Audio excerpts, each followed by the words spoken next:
6 75-inch TVs. Throw in the arcade experience and you've got a winning atmosphere that no other sports bar can deliver. Follow the fun at Dave & Buster's Panama City Beach on Facebook and Instagram. Eat, drink, play, and watch sports at Dave & Buster's. With over 65 years of combined experience, Instant Replay Sports Cards is happy to help you take your collection to the next level.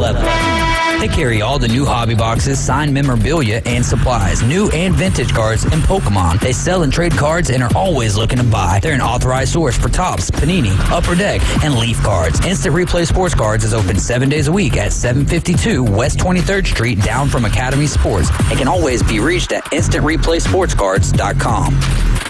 Ben and Deb Collins, owners of Bay Guns and Gear, have been in business since 2010, offering new firearms and accessories with a huge selection available for your hunting needs and personal defense. Turn to Bay Guns and Gear. They have the weapon for you. Discount pricing. And if you can't find what you're looking for, they'll special order it for you. Bay Guns and Gear, across from Grease Pro at 3115 Highway 77. Visit their website, baygunsandgear.com.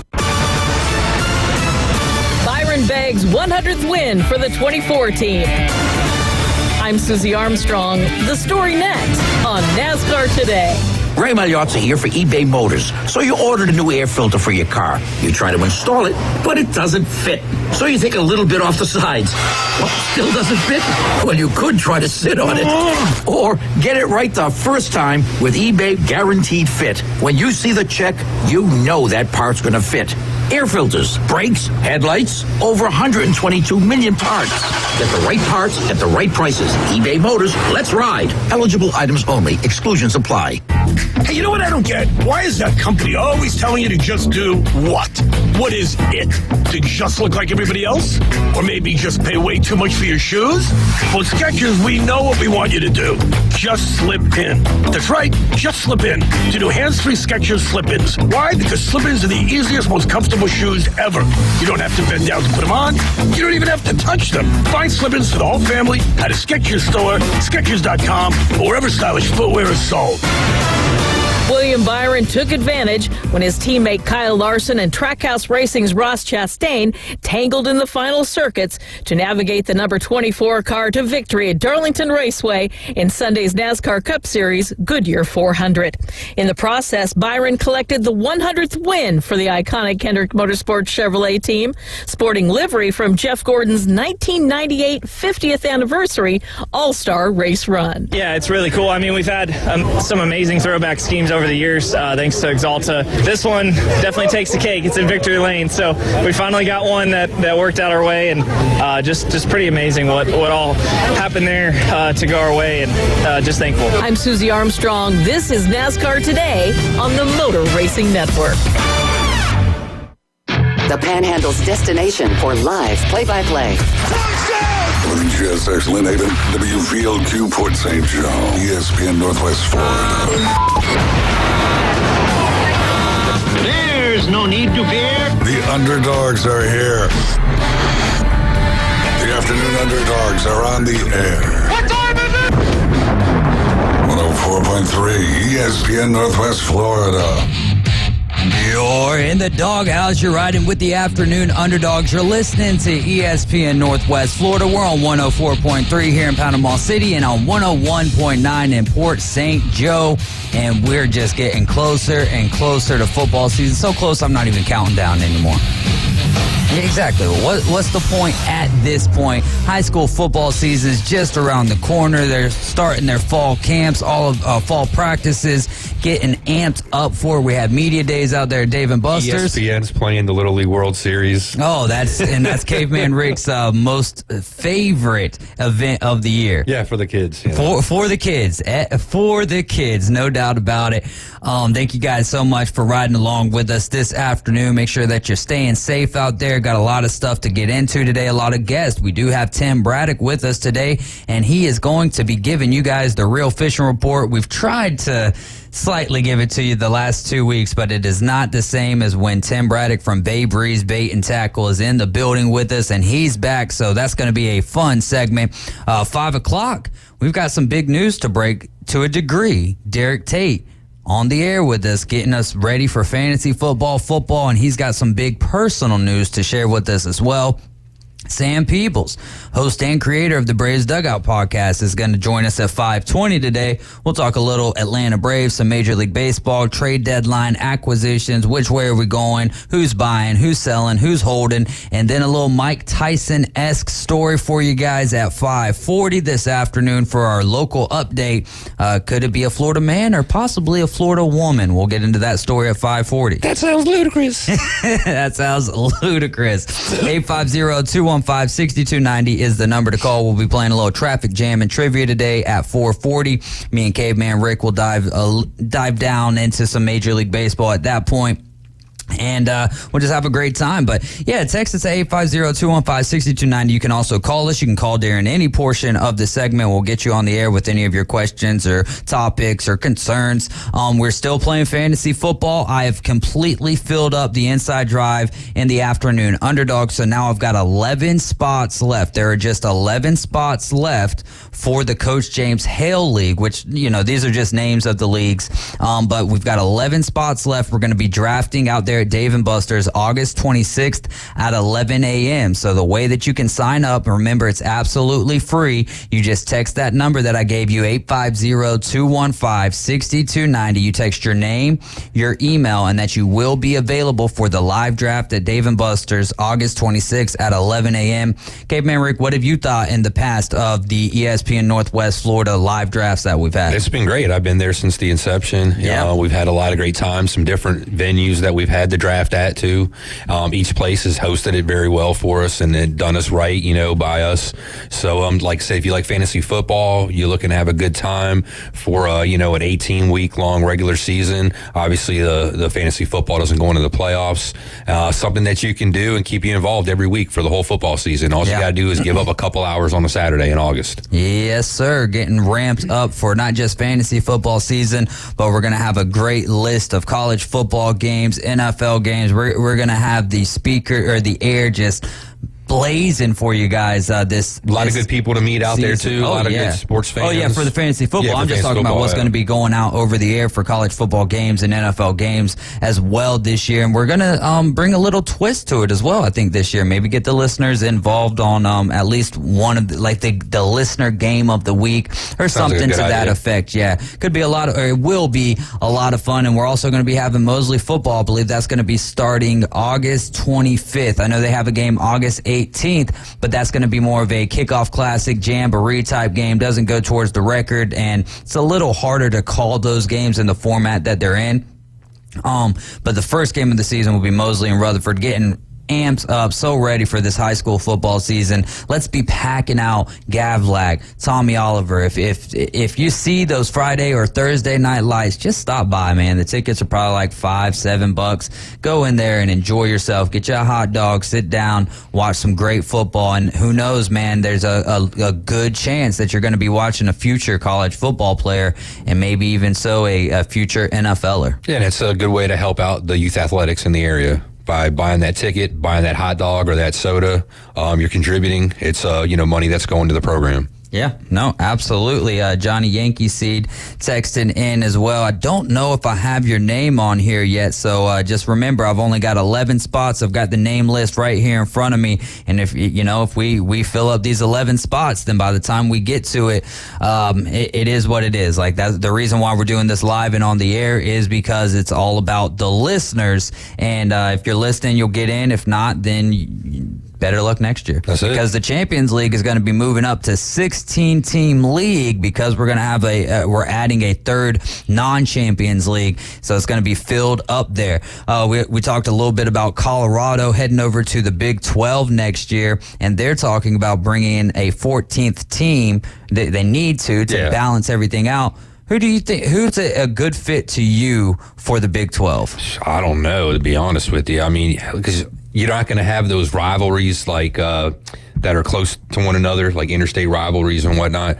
So somebody that's going to jump ship probably from like the Pac-12, I would think, maybe, because conference seems like it might be going away here in the next couple of years. You know who I want to see? I mean, Oregon and Washington are the big names there out of the Pac-12 that are still available. You still got Arizona, ASU. I want to see SMU. SMU is the team that I want to see go to the Big 12. I think they're a perfect fit already. Someone needs to kind of jump in. I mean, you're going to have Houston, but that Dallas-Fort Worth area, I think, would be huge for SMU. So, I mean, come on, storied program, death penalty, making it back, all that good stuff. Yeah. But without the stuff going on with the death penalty, they wouldn't be the program that they are now. That's basically what they're known for, and that's what they get a lot of their notoriety from. Yeah, no, 100%. 100%. I don't know why Wright State, Chris said Maine. It's close enough unless he was talking about the next school that he would like to see in the Big 12. Then there you go. So, yeah, 850-215-6290. Johnny Yankee C to see you texting. Make sure that you send your name and your email, and, of course, that you're available for August 26th at 11 a.m. And if you'd like to play fantasy football, you need to be doing the same thing, because now I only have 10 spots open. 10 spots open if you want to be playing some fantasy football here in 2023 with the Afternoon Underdogs, the Inside Drive, and the Coach James Hale Show. I had a good idea when we were just talking about a school moving.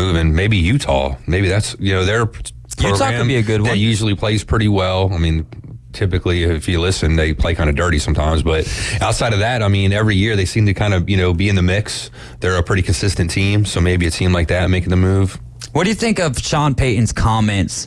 Not the walking back of, we'll get into that, but what do you think of Sean Payton's comments pointed towards Hackett and the New York Jets? I think it's a little below the belt. I think he kind of broke the code there, mind your own business, worry about the Denver Broncos, that you have now.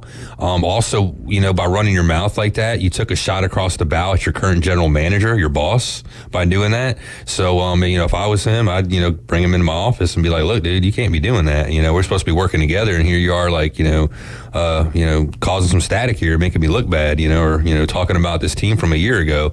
We don't need to be looking in the past. We need to be looking forward and into the future. Yeah. Did they not change over GMs?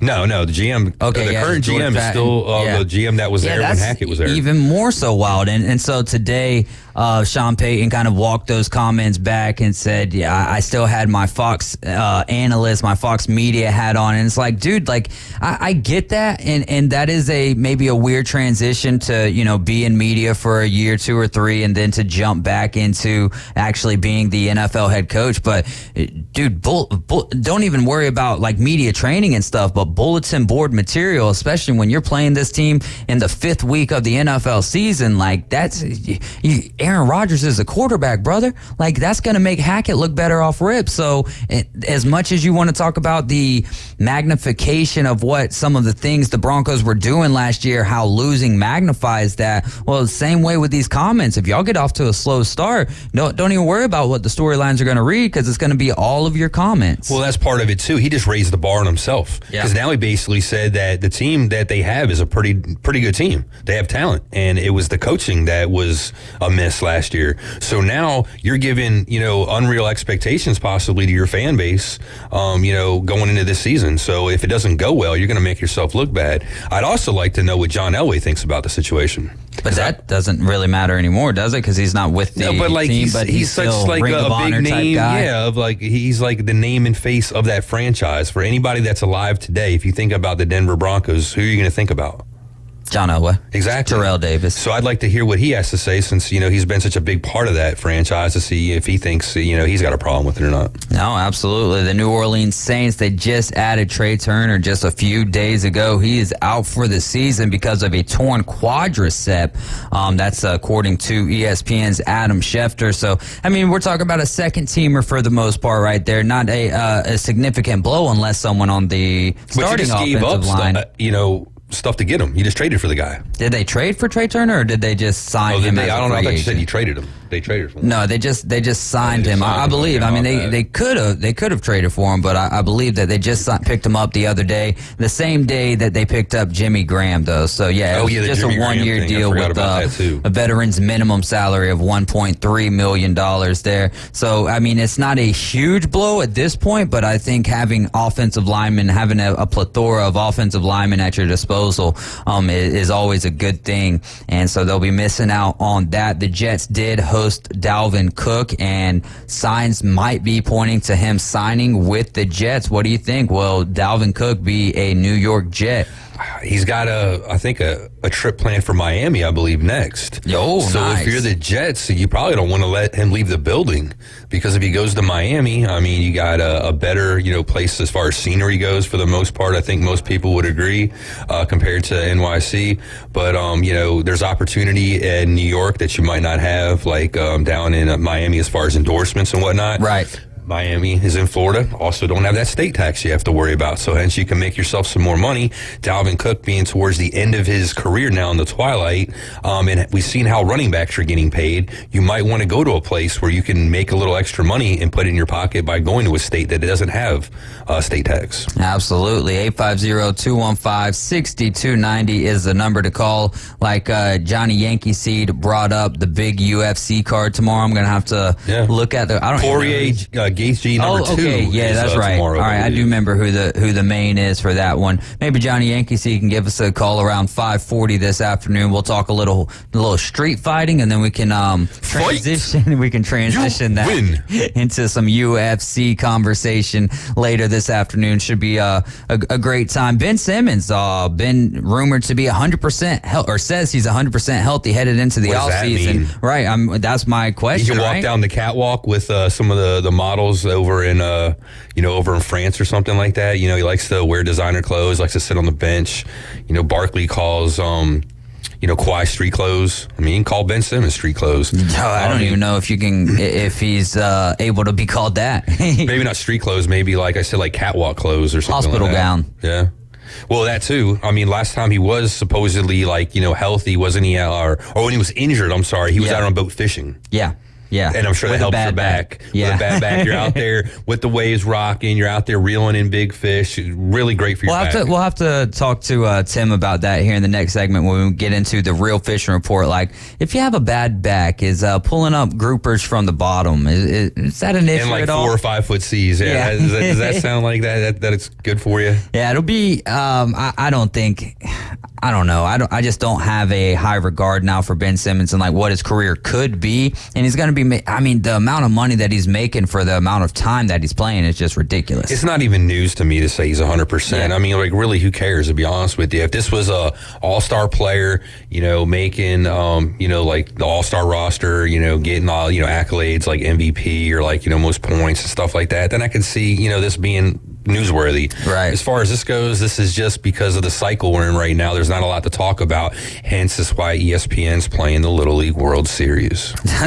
Regardless of what was going on, the ESPN would still be playing the Little League World Series. No, I'm telling you. What else would be going on that they wouldn't play the Little League World Series? That's what I'm saying. If the Little League World Series wasn't going on right now, ESPN wouldn't air it. They're airing it now because this is the slowest sports cycle time of the year right now. Okay. And they are having to find stuff to air on the airwaves, especially when you have multiple channels like that. So with this being there, it gives you an opportunity. You can make like your propping up the kids, which I think you're kind of like exploiting them in a way by doing that. It does kind of help them out by getting some exposure, but kids. Still, I understand that. But and those kids do not feel like they're being exploited if they are. They're probably not, but things being what they may. I think, especially in this day and age, I would be very interested to see how many people feel the same way as you. Not necessarily. They probably don't. People probably don't look at it that way. I feel like it would be somebody like me bringing it up. I feel like even if the Little League World Series was in football season, I can't really go this direction. They wouldn't have time for it. I know. That's what I'm saying. But I feel like you would still get a large blowback from they would ESPN have to play it on the Ocho. I mean, I don't even care necessarily to like sit there and watch it, but I would be a little upset, even though I'm not watching it, if they removed it. See, like I said, you're not even watching it, so then like I don't have time to watch it though right now. Like now when they're at night though, when the games are at night, heck yeah. Like, and I always try to watch the championship because it's on a Sunday. I think it's cool, man. You get to learn about the kids. They're funny for the most part. I think one of the coolest things about it is you're hearing the coaches and their conversations when they get to the mound or how they're trying to motivate these kids and stuff. So for me, it's one of the best events of the year. I just think it's a lot of undue pressure for some of these kids that are, I mean, we were kids. We go through a lot of stuff, and what's the goal, though, when you're playing these sports? Like, you want to get to have fun. It's not to, like, be a professional at 10 years old. But that's not a professional. It's like it's a summer camp. But when it's on TV, it's a 2-week summer camp. And you're getting all that exposure. It's a lot, I think, sometimes for, like, younger kids. And then you've seen what it does to the adults with, like, some of the cheating that you had going on with the Chicago team that gerrymandered the lines in the area so that they can make their team. Or you had Danny Almonte, who was, like, 4.5 years older than the rest of the kids he was pitching at. That's just good coaching. No, I'm just kidding. Kidding. You know what I'm saying? Without that exposure, these people are doing these things because they know that they're going to make a name for themselves on TV, and then they can maybe make the jump into another coaching rank where maybe they're actually getting paid more or actually getting paid. Some of these guys, I don't even know if they're actually getting paid. Most of them are volunteers. I think all of the umpires and everything is volunteer as well. Bring like an all-star team there that everybody's talking about, and you can have great success. Somebody's going to look at you, and somebody's going to bring you into their program, and that's probably what's going on and what's the root of those kinds of problems. I mean, this isn't even, like, Little League is just a percentage, a portion of but the actual youth rec leagues out there. You got Dizzy Dean, you've got Florida Major Little League, like you've got so many different. Babe Ruth. Right, yeah, Babe Ruth, Dizzy Dean. I mean, there's so many different ones out there, and the only ones who are qualified for the Little League World Series are teams that are actually in the Little League organization there. So, it would be too many teams if they had all of the organizations. Oh, yeah, no doubt. You wouldn't be able to do that. It would be interesting to see, though, like if they had a tournament that did how the Little League World Series did, and then so you take the winner of Dizzy Dean from that age group, same age group as Little League, take the ones from Babe Ruth, from Florida Major Little League, all the ones that you got, and then have like another little World Series and put that on Fox or something. Maybe it wouldn't bother you as much if it was on Fox or NBC rather than it's not the network. But I just think, like I said, that's always been my idea about it. I just think, like I said again. So now, at one point of your life, have you thought, man, this is pretty cool, or man, if I was a kid, like this would have been awesome? When I was a kid, I wasn't worried about it because by that point in time, I kind of I don't want to say giving up on baseball, but I knew it wasn't my thing. Yeah, I was more into other things. So by that point in time, it was just something else on TV. All right, man. So looks like it's time for us to take a break, man. That snuck up on me. You're riding with the Afternoon Underdogs. This is ESPN Northwest Florida. We'll be right back after this.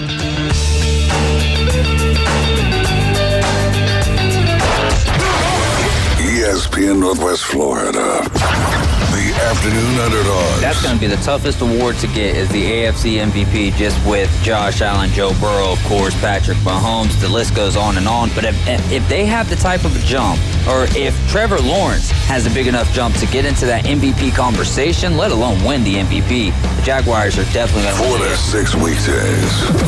104.3 ESPN Northwest Florida. This is Joanna with your latest forecast on ESPN Northwest Florida this Friday. The rest of the day, light showers and likely thunderstorms, and 88 with a gentle breeze around 10 miles per hour coming out of the south-southwest. Tonight, a possibility of thunderstorms and mostly clear skies with lows around 81. Tomorrow, a variety of mostly sunshine and likely thunderstorms and a temperature near 88. This forecast is sponsored by Mid-South Lumber, the best little lumberyard in Panama City. Thank you for listening to ESPN Northwest Florida. Rely on it. Golf is a game that should be fun, but to have the most fun, you need to play your best. That's where the experts at Golf Plus come in. Their friendly staff will guide you through the buying process, answer all your questions, and can help with any repairs you need along the way. Golf Plus is your custom fitting, club repair, and golf retail shop. Golf Plus staff is non-commissioned and will work with you to find the best product for your game, just like they've been doing since 1988. Golf Plus in Dothan and Panama City Beach. Fitting, repair, retail. That's Golf Plus. Los Rancheros has been doing it right for 20 years. Los Rancheros brings a top-shelf dining experience to you with the opening of their beautiful new building. Watch all college and pro games on Los Rancheros' 14 large-screen TVs with great drink specials daily from 2 to 5 and during all the games. Los Rancheros, the place for live sports and great food on 23rd Street between Jenks and Harrison.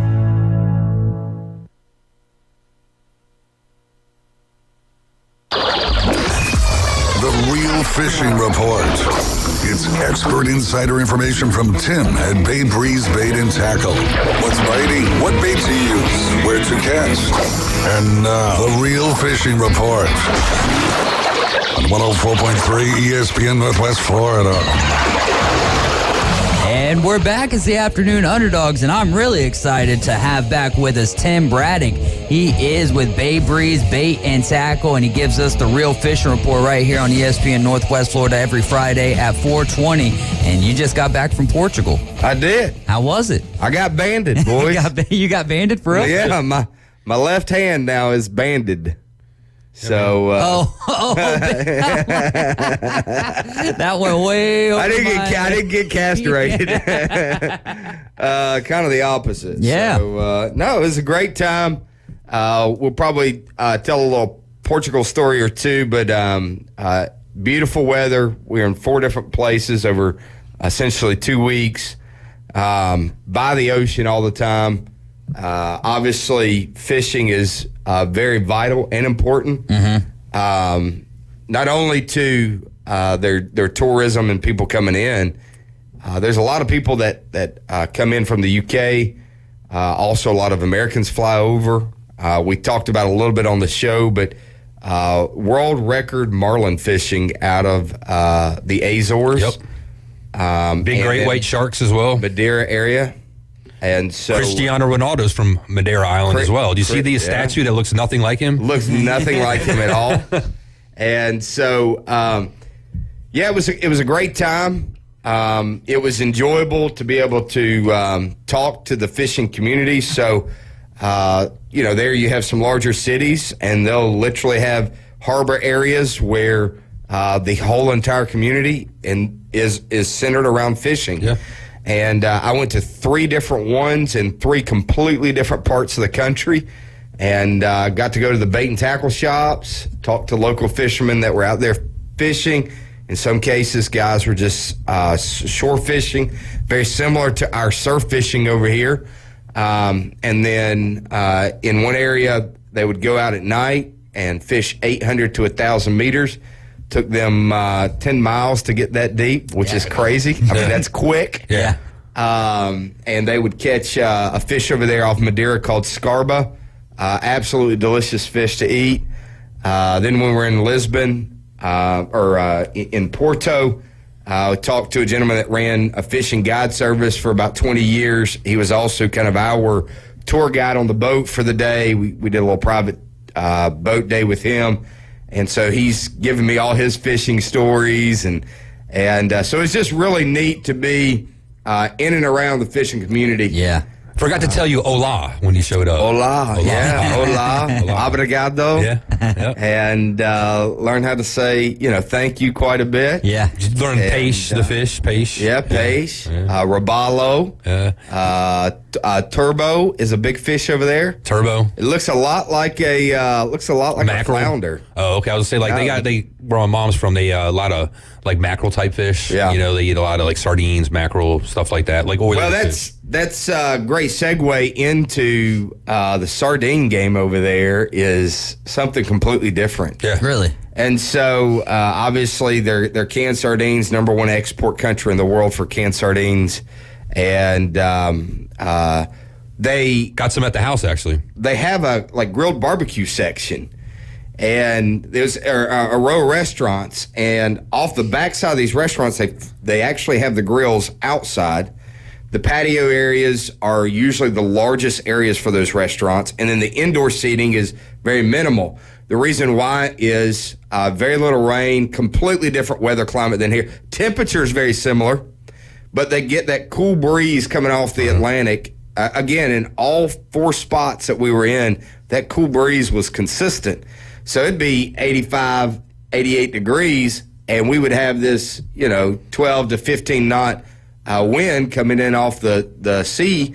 And by nighttime, you had to have a jacket. And people Really? wear long, not just me being from Florida, but everybody's walking down the streets, and they're in long sleeves, and a lot of them had light jacket in the summertime. That's the best of both worlds, right? So, man, it was fantastic. Yeah. Did you see where they have the 100-foot waves to surf over there in Portugal? No, so we were not. That's a little further south than where we were. Again, the furthest south we made it was kind of to Lisbon. Then went up to Sintra. We actually stayed in a little town there called Cascais, which is a beautiful, beautiful area. And then made our way north up to Porto. Porto is obviously known primarily for their wine. Yeah. But they also catch a ton of sea bass over there. And Black sea bass. Well, it's different than the black sea bass that we think of here. It looks very similar to our drum in shape and size. And its mouth, whereas the drum's mouth tends to look like it's downward, right? Its mouth is almost more outward. Right. But same thing that they get, if they catch one that's 6 to 8 pounds over there, that's large to them. And so it was a lot of fun. Going real quick back to the sardines before, because we really enjoy talking about how to cook fish on this show. But they were taking sardines, olive oil, Parmesan cheese, and literally cooking what looked like bait I sell in my shop right on the grill. And when I say a row of restaurants, we're probably talking like 8 to 10 venues, different restaurants that all had these outdoor grills, and it was in a local area. We had to drive about kind of 30 minutes outside of town, if you would, in this little village. And we told them we really want like a local experience.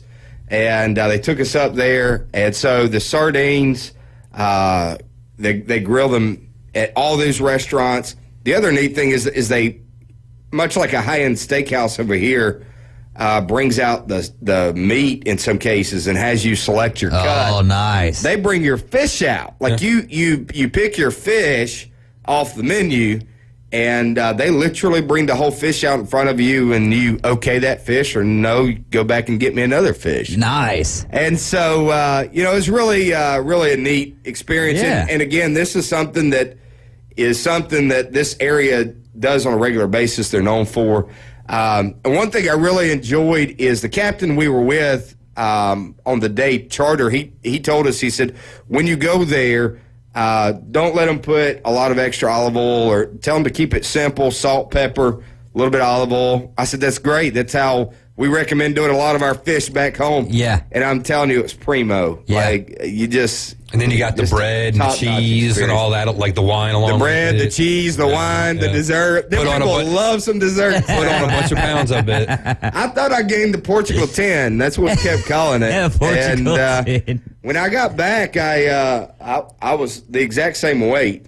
And a non-fishing related story that we'll have to tell some other time, but I went on essentially a 3.5 mile hike, and it rained for 2.5 hours. We were told to bring sunscreen and sunglasses, and it ended up being 52 degrees with no joke, about a 45 knot wind. I mean, it was strong enough that my wife thought she might be blown off the side of the hill or the mountain. Man. I mean, it was stout. It was legit conditions, and we were way underprepared. But the fishing scene, the fishing community over there was fantastic. It was interesting to go into other bait shops as well when most everybody over there speaks good English. All their TV programs over there, all of them are in English, so they don't dub them. So they kind of learn. It was like being at home. No, it really was. We're talking about. I'm not a friend or a fan of the show Friends, but there are a lot of people that are. My wife is one of them. Yeah. And her and some of the wait staff at one of the restaurants, I mean, they just start talking about Friends. And started playing trivia. Yeah, everywhere we went, like Lionel Richie had just been there playing a concert. Really? They love that kind of 90s, early 2000 music. Yeah, a little bit I mean, it was behind. everywhere. I mean, everywhere. And in all the stores, restaurants. So, again, just a great time. If you ever get a chance, I would say go to Portugal and fish. Again, I didn't physically get to fish on this trip. I got about half a dozen contacts, physically met with people, talked with the fishing community, super friendly.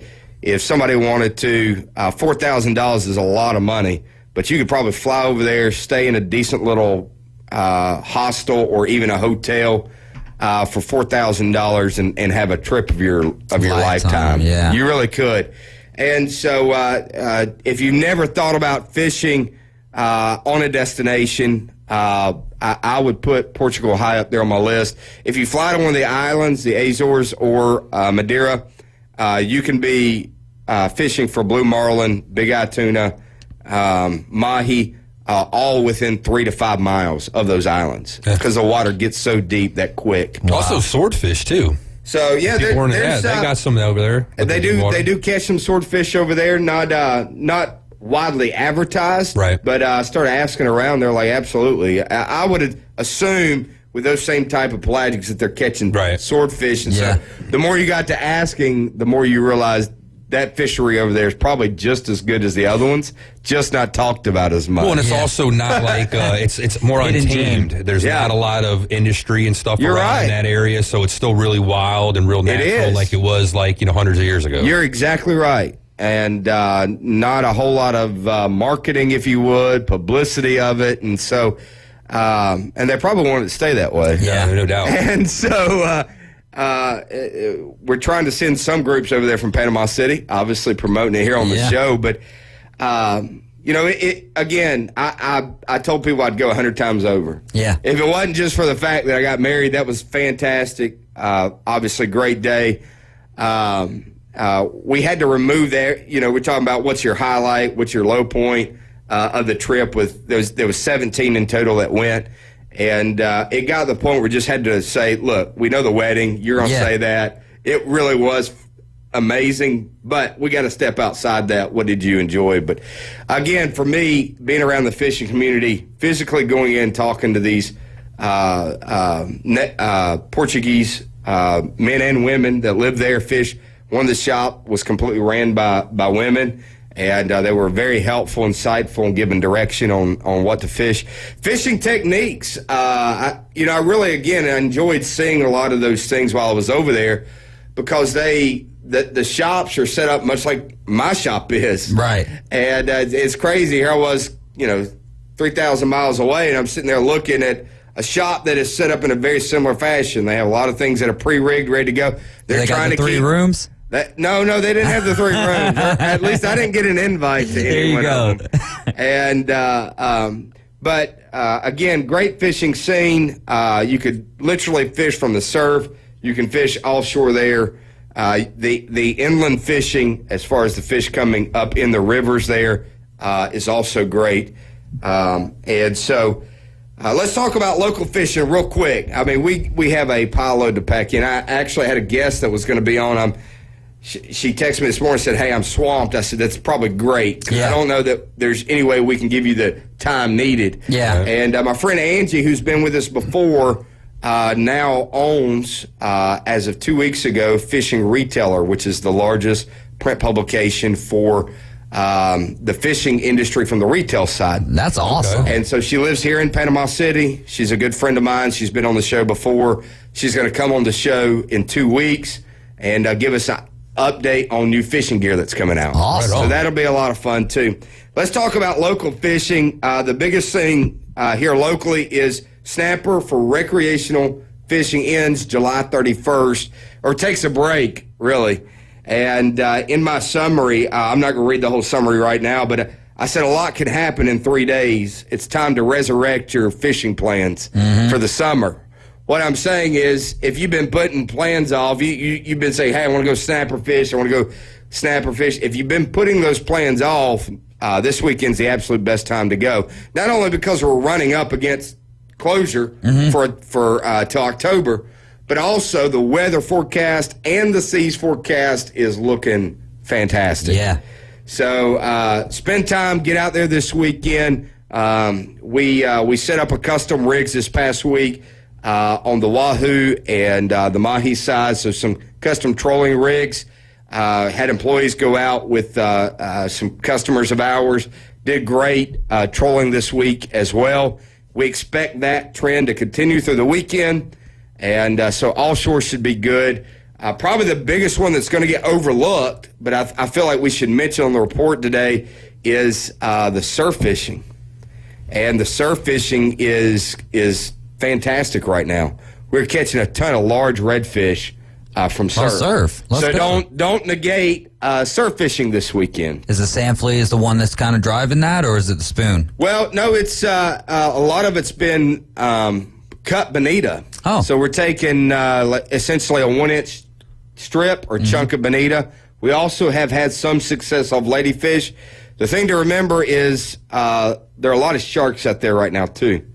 And we mentioned that in the summary for the weekend, but we've had a lot of redfish and a lot of sharks caught over the past week. And it's not just because it's Shark Week, right? Right. Perfect timing, though. But I was going to say, it's ding-a-ling-ling. Yeah, I mean, here it is. Following that migration of fish, like maybe those redfish looking for something. Well, that's what it is. They're coming to eat the bait. And if you go out there, this morning I was out there at sunrise just taking some time to meditate, and you look out over the water, and, I mean, you just see bait popping literally everywhere in all levels. You know, close to shore, you have the little rain minnows there playing around, and far off you can see skipjacks running through. And so the fish are obviously, the bait fish are here, the large fish are here to eat those. Surf fishing would be another great option this weekend if you can't get out and fish on a boat or with somebody. Why do you think why is it that they break up snapper season recreationally speaking? So that's a great question. I've been involved on conversations as far as how they break up the actual fishery between recreational, commercial, and then they ran a trial period for just the head boats or the recreation or the commercial guys. A lot of those federally permitted boats, we had Captain Wayne on a couple weeks ago, kind of explaining that to us, where they fish. That ends August the 24th, or maybe the 25th this year. But it's one of those two dates. And what we see is essentially that it's allowing for more time for the recreational guys to be able to get out and catch red snapper. There's a great conversation to be had and a lot of debate in the industry as a whole, whether it's Florida Gulf Council, Texas, Alabama, Louisiana, as to the management of the red snapper fishery. Yeah. Would that also be maybe they can change the times? Like, okay, you got this one ending in August, now you got one starting in October. They have some time now that they can, like, see how the fishery's doing, and then they can maybe adjust that window if they need to. So that's what they did for about 2 to 3 years before they kind of started releasing this split season. Last year was the first year where they actually, what they would do is check on quota, get an estimation of how much was caught, the tonnage, right? And then they opened up a fall season. I can't say definitively that Destin has complete or a lot of pull on making that happen, but you got to think October is Destin's Fishing Rodeo. If you've never been a part of that, it's a lot of fun. It's fun to have Panama City's Fishing Rodeo back now. Yeah. They're coming into what I believe is their third year. Those fishing rodeos where the whole community gets involved, Destin's has been running for, I'm wanting to say close to 50 some odd years. Wow. Yeah, I mean, it's been running a while, let's put it that way.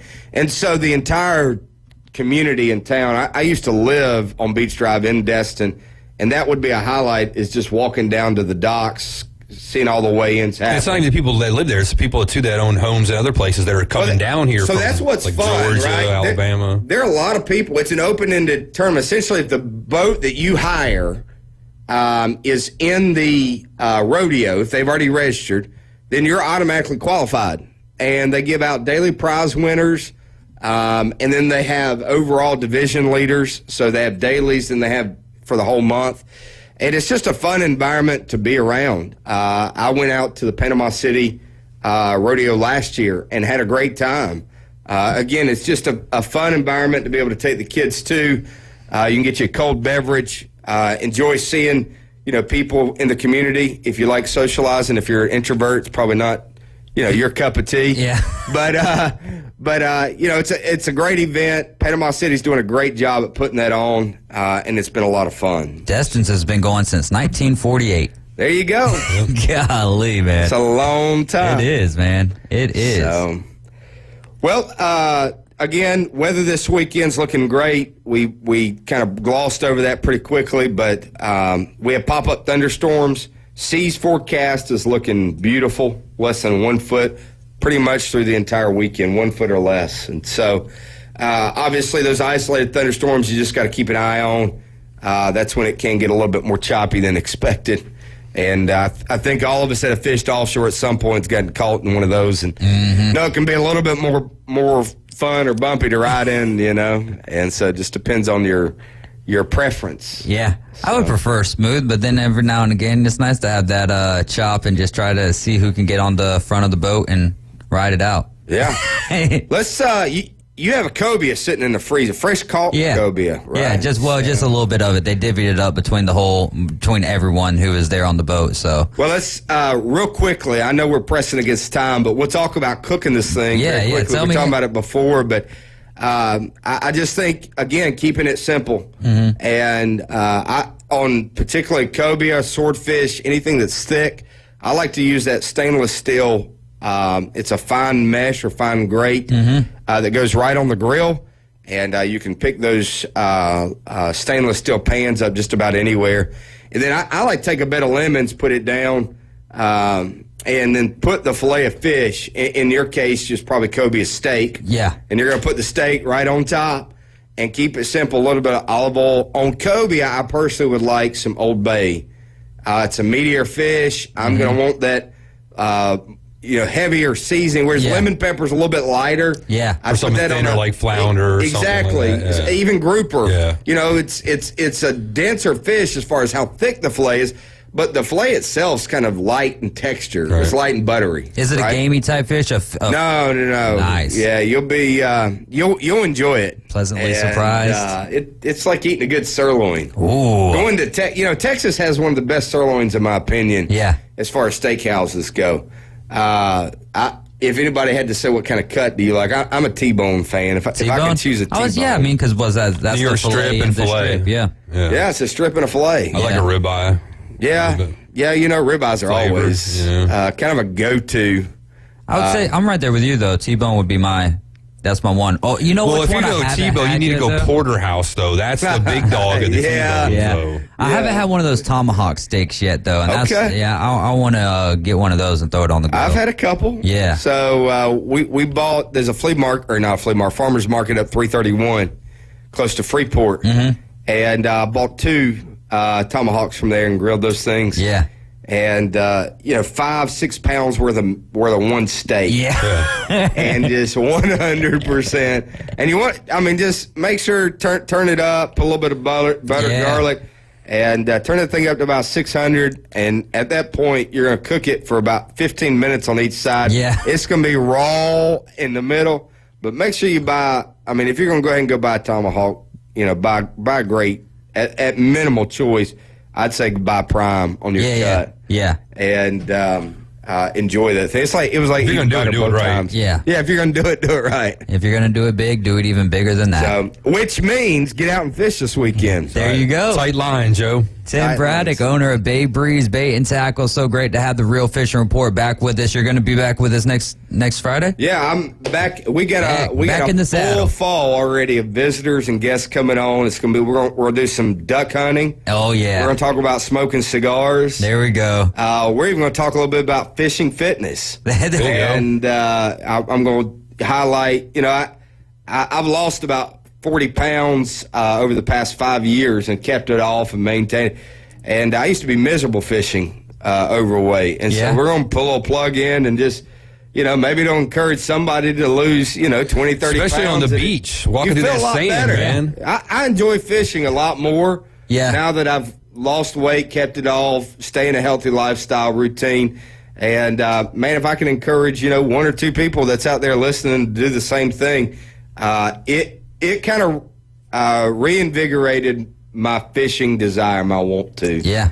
and I love it. And so, yeah, looking forward to a great upcoming Cannot wait. report. Yeah, we're going to have a lot of great fishing reports. Fridays, you heard it all here. yeah. Fridays at 4:20, owner of Bay Breeze and Bay Bait, Breeze, and Tackle. I don't know why I got tongue twisted there, but you're riding with the Afternoon Underdogs. This is ESPN Northwest Florida, and don't forget about the weekend summary of the Real Fishing Report right here with Tim Braddock. You'll hear that this weekend. We'll be right back in just a few short moments.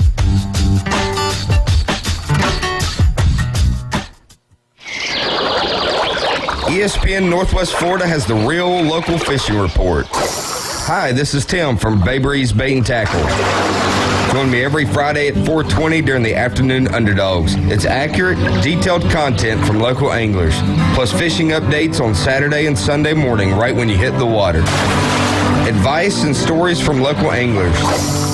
Tune into the Bay Breeze Bait and Tackle Fishing Report, exclusively on ESPN Northwest Florida.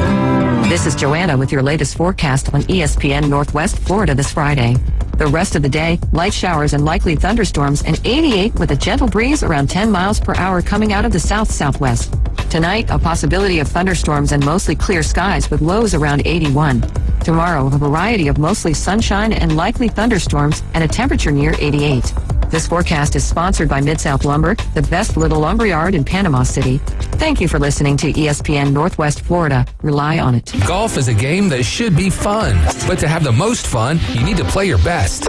That's where the experts at Golf Plus come in. Their friendly staff will guide you through the buying process, answer all your questions, and can help with any repairs you need along the way. Golf Plus is your custom fitting, club repair, and golf retail shop. Golf Plus staff is non-commissioned and will work with you to find the best product for your game, just like they've been doing since 1988. Golf Plus in Dothan and Panama City Beach. Fitting, repair, retail. That's Golf Plus.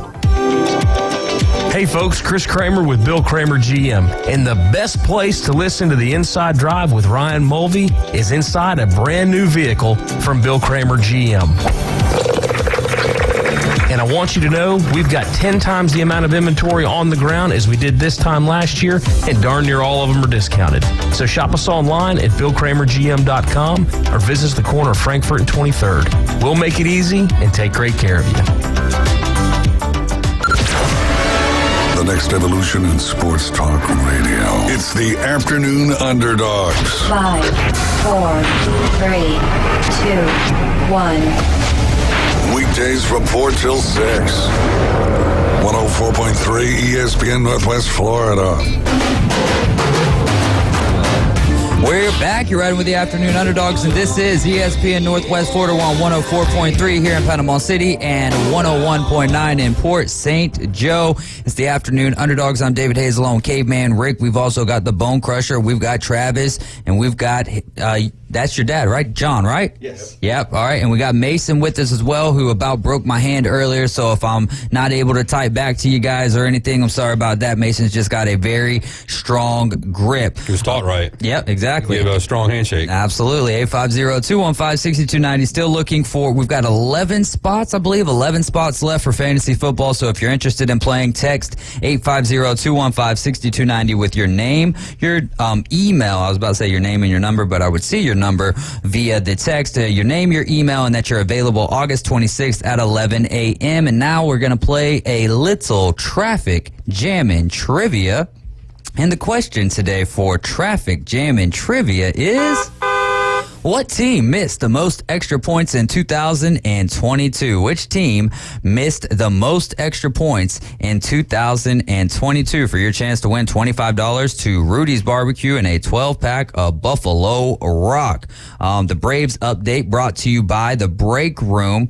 Monday is Meatloaf Day. Tuesday is Quesadillas. Wednesday is Spaghetti and Meatballs. Thursday is Chicken Pot Pie. And on Fridays, today is Hamburger Steak. Specials are only $12. They come with your course, your side, and your drink, and a dessert. A dessert, as Tim was talking about in Portugal. They love their dessert. They love their dessert over there at the Break Room as well.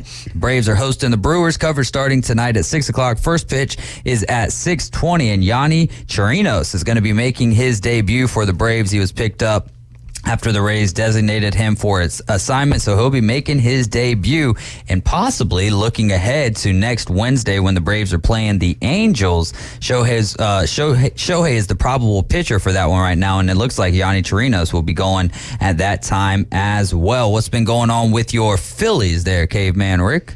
Same old. Still kind of like, floundering around, just above 500. Still, a good amount behind the Braves. We're still in that wild card race, Bryce Harper's like making his way back. I think he's getting in the groove a little bit more. I'm just looking for us to make that push like we did last year towards the end, but I don't want to say I'm worried yet.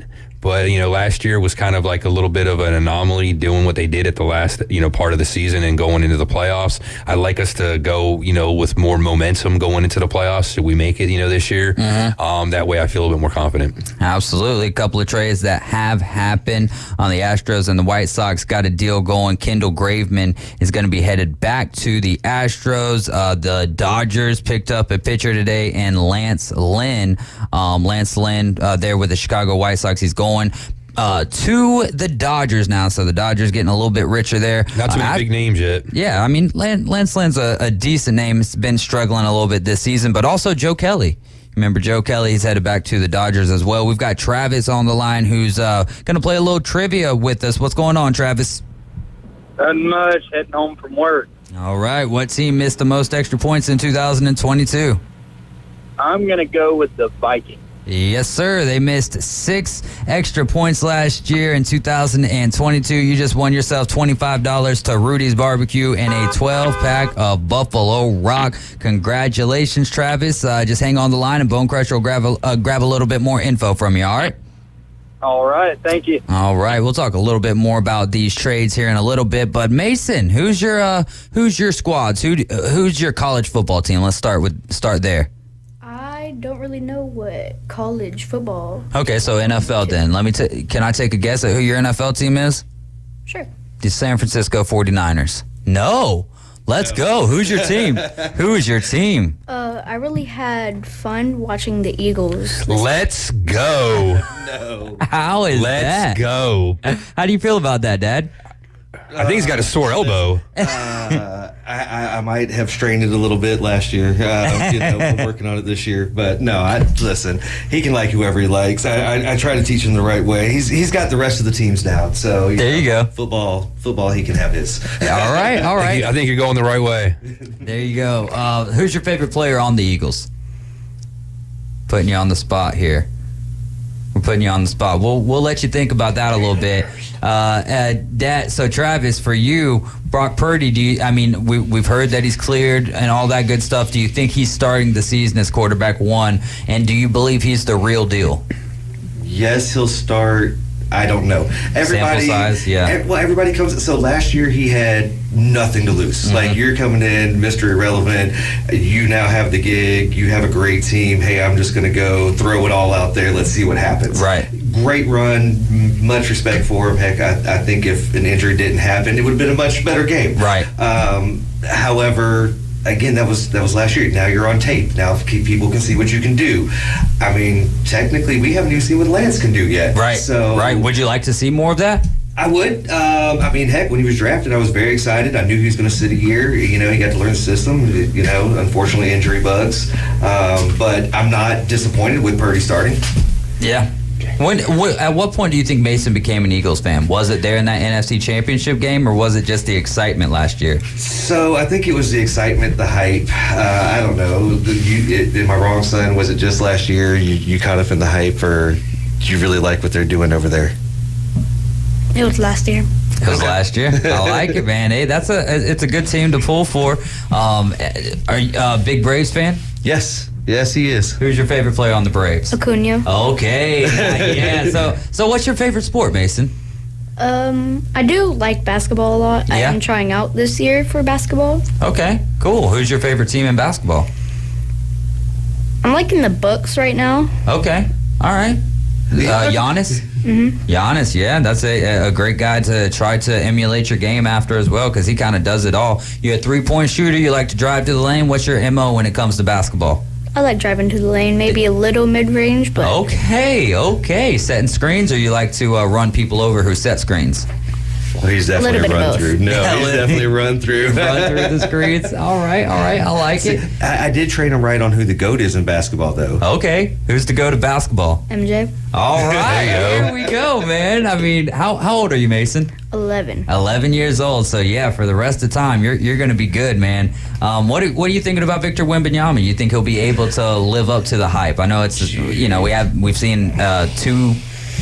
not even games from him yet, so game and a half. He's got a lot. Like, he needs to bulk up. He needs to get to the NBA schedule and stamina, and it's a different game. I think we won't really see who he is until maybe the end of this year, start of next season. I think the hype behind him is great. I mean, you're that tall, you're that big, and you can do that much. I think he's in the right spot with Pop coaching him over there, and he's used to coaching big guys, over there too. So that bodes well for him. We'll see how it plays out. And load management king, so the guy's going to get a break if he needs it. That'll be great. Yeah, that's exactly what a 19-year-old needs is load management. I'm just saying, this is Pop though. What do you think he's going to do? I mean, look at what's happened with Kawhi though. I mean, he's probably the face of load management, I'd say. And what happened to him in the playoffs this year? No, I mean, all that load management just turned into an injury. But when you have a coach like that has that's his philosophy, and that's the way he goes about it, he's not going to change. If that's what he wants to do, that's what he's going to do.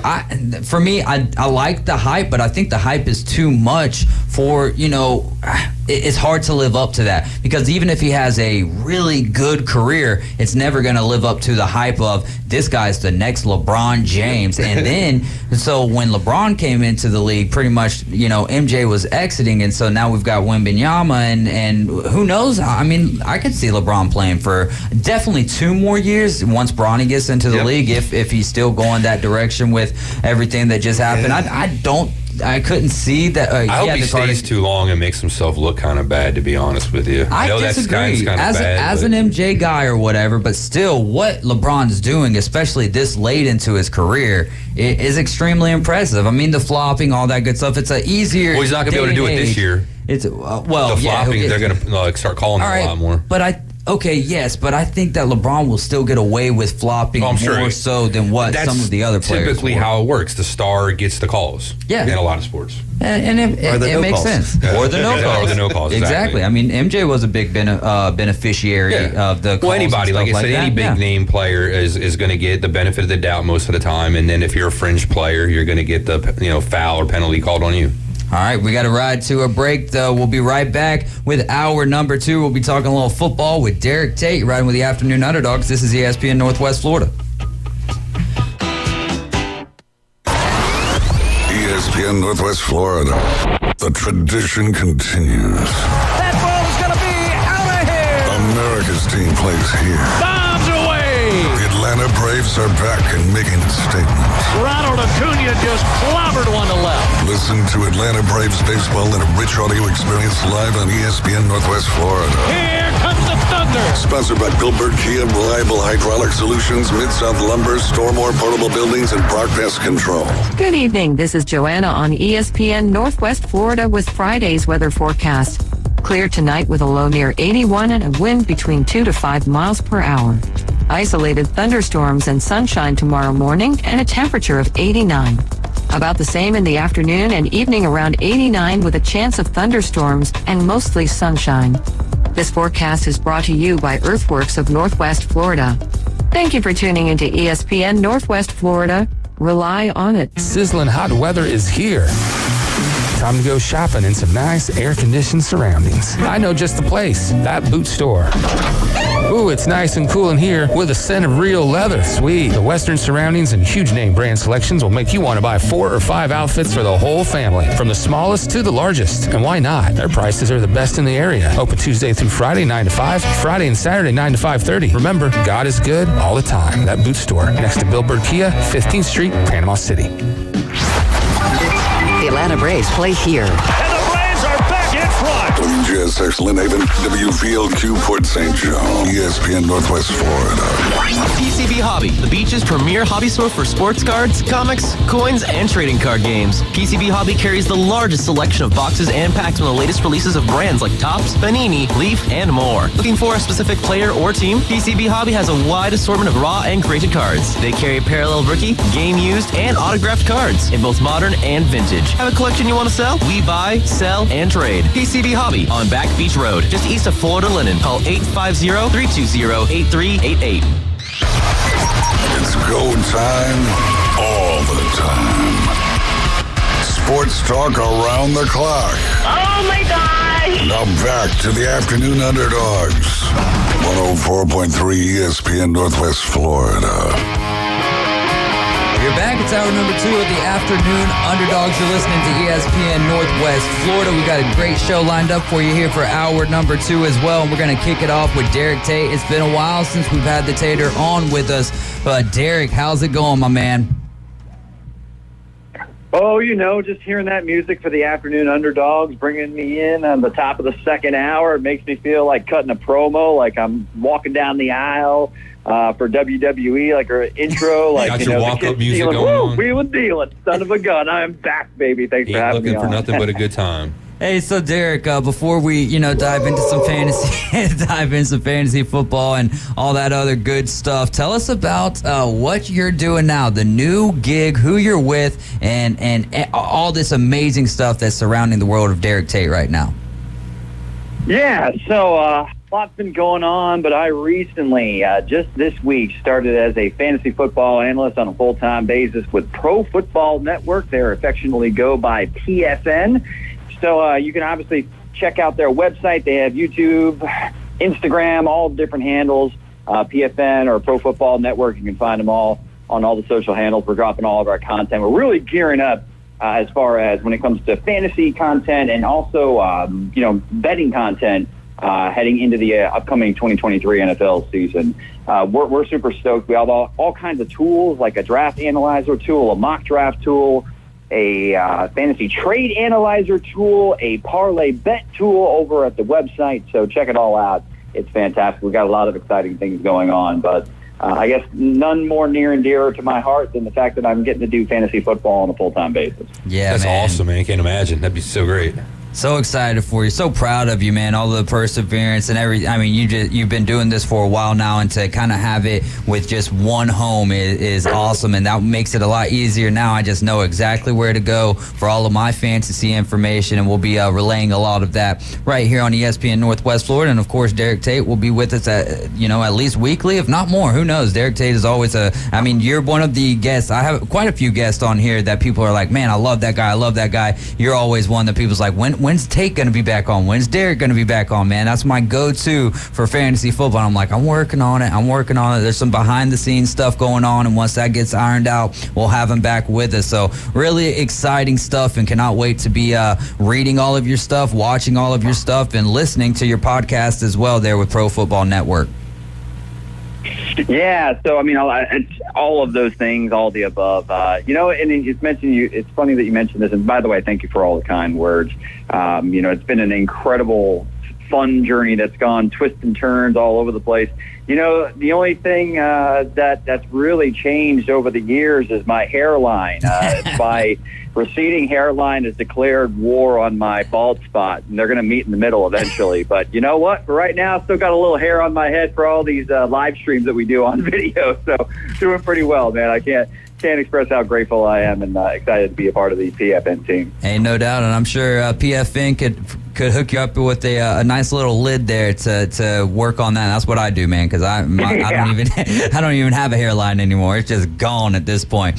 Yesterday we saw Joe Burrow be carted off, and luckily it wasn't as bad as what it could have been here with looking at a calf strain. Is there any concern for Joe Burrow's fantasy output, just for maybe the first few weeks of the season?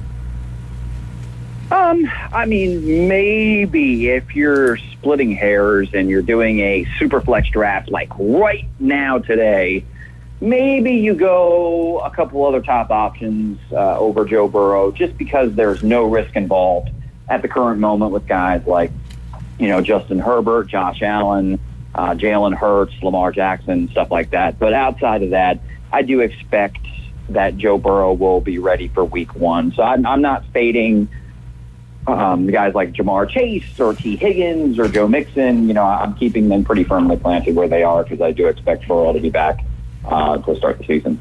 Hey, Derek, Caveman Rick, man, thanks for giving us some of your time again. Great stuff. Want to ask, with all the turmoil going on right now with the running back position in the NFL, should that be something that fantasy owners should worry about, maybe drafting running backs later in the draft? And who's your top 3 running backs this year? So top 3 running backs this year, I'll start with that, Caveman Rick. I'll go Christian McCaffrey. I actually do have, this is really aggressive, but I do have Bijan Robinson inside my top 3. I personally feel like he is going to be a bell cow back and see a lot of passing work in an offense that I expect them to open up a little bit. Like Mariota, the 13 games that he started last year for the Falcons, Atlanta only threw the ball 23 times per game. When they opened it up with Desmond Ridder, it bumped up to 28 times per game pretty much. So it's like almost 29. It was like 28.75. I expect that they'll open up the playbook even a little bit more. And not to mention, I expect Robinson to have a pretty healthy, target share out of the backfield as well. So, and then coming in at that number 3 spot, I can't not put Austin Eckler up there because of his PPR floor. Maybe if you're in a standard league, you could move in a couple other guys. But for right now, it's Bijan. Excuse me. Did I mention Christian McCaffrey? Did I mention Christian McCaffrey? No, I mean it's and then Bijan Robinson. Those 3 pass catchers. I think that their floor, along with their ability to be able to find the end zone, is all going to be, the type of running back that you can build your roster around. Now, when it comes to any late sleepers and fading the running back position altogether, I think it was a pretty good running back draft class for rookies.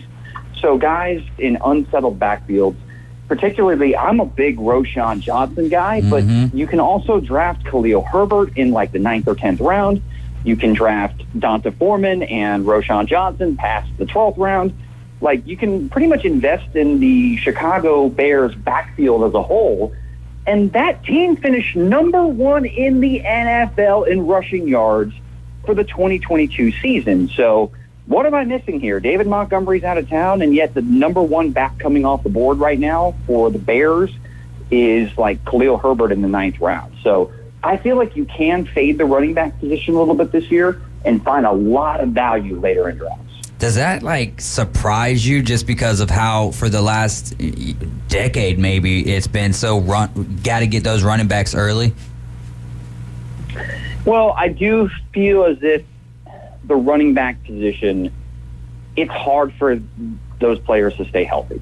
And I think that that's part of the reason why the running back position has been devalued so much as far as in the NFL circles, right? I mean, guys like Saquon Barkley and Josh Jacobs had a fantastic year. And yet both of those guys were unable to secure long-term deals because teams just don't want to pay that position. And yes, while there are difference makers at that position, rarely do you see a team that's paying a running back a significant amount of their salary cap making deep pushes in the playoffs. And I think it's a copycat league, and that is one of the most replaceable positions in the NFL. Good, Mason. You got a question? You go read. So, all right, Mason, if you can answer that question if you want to. I don't think he can hear you. All right,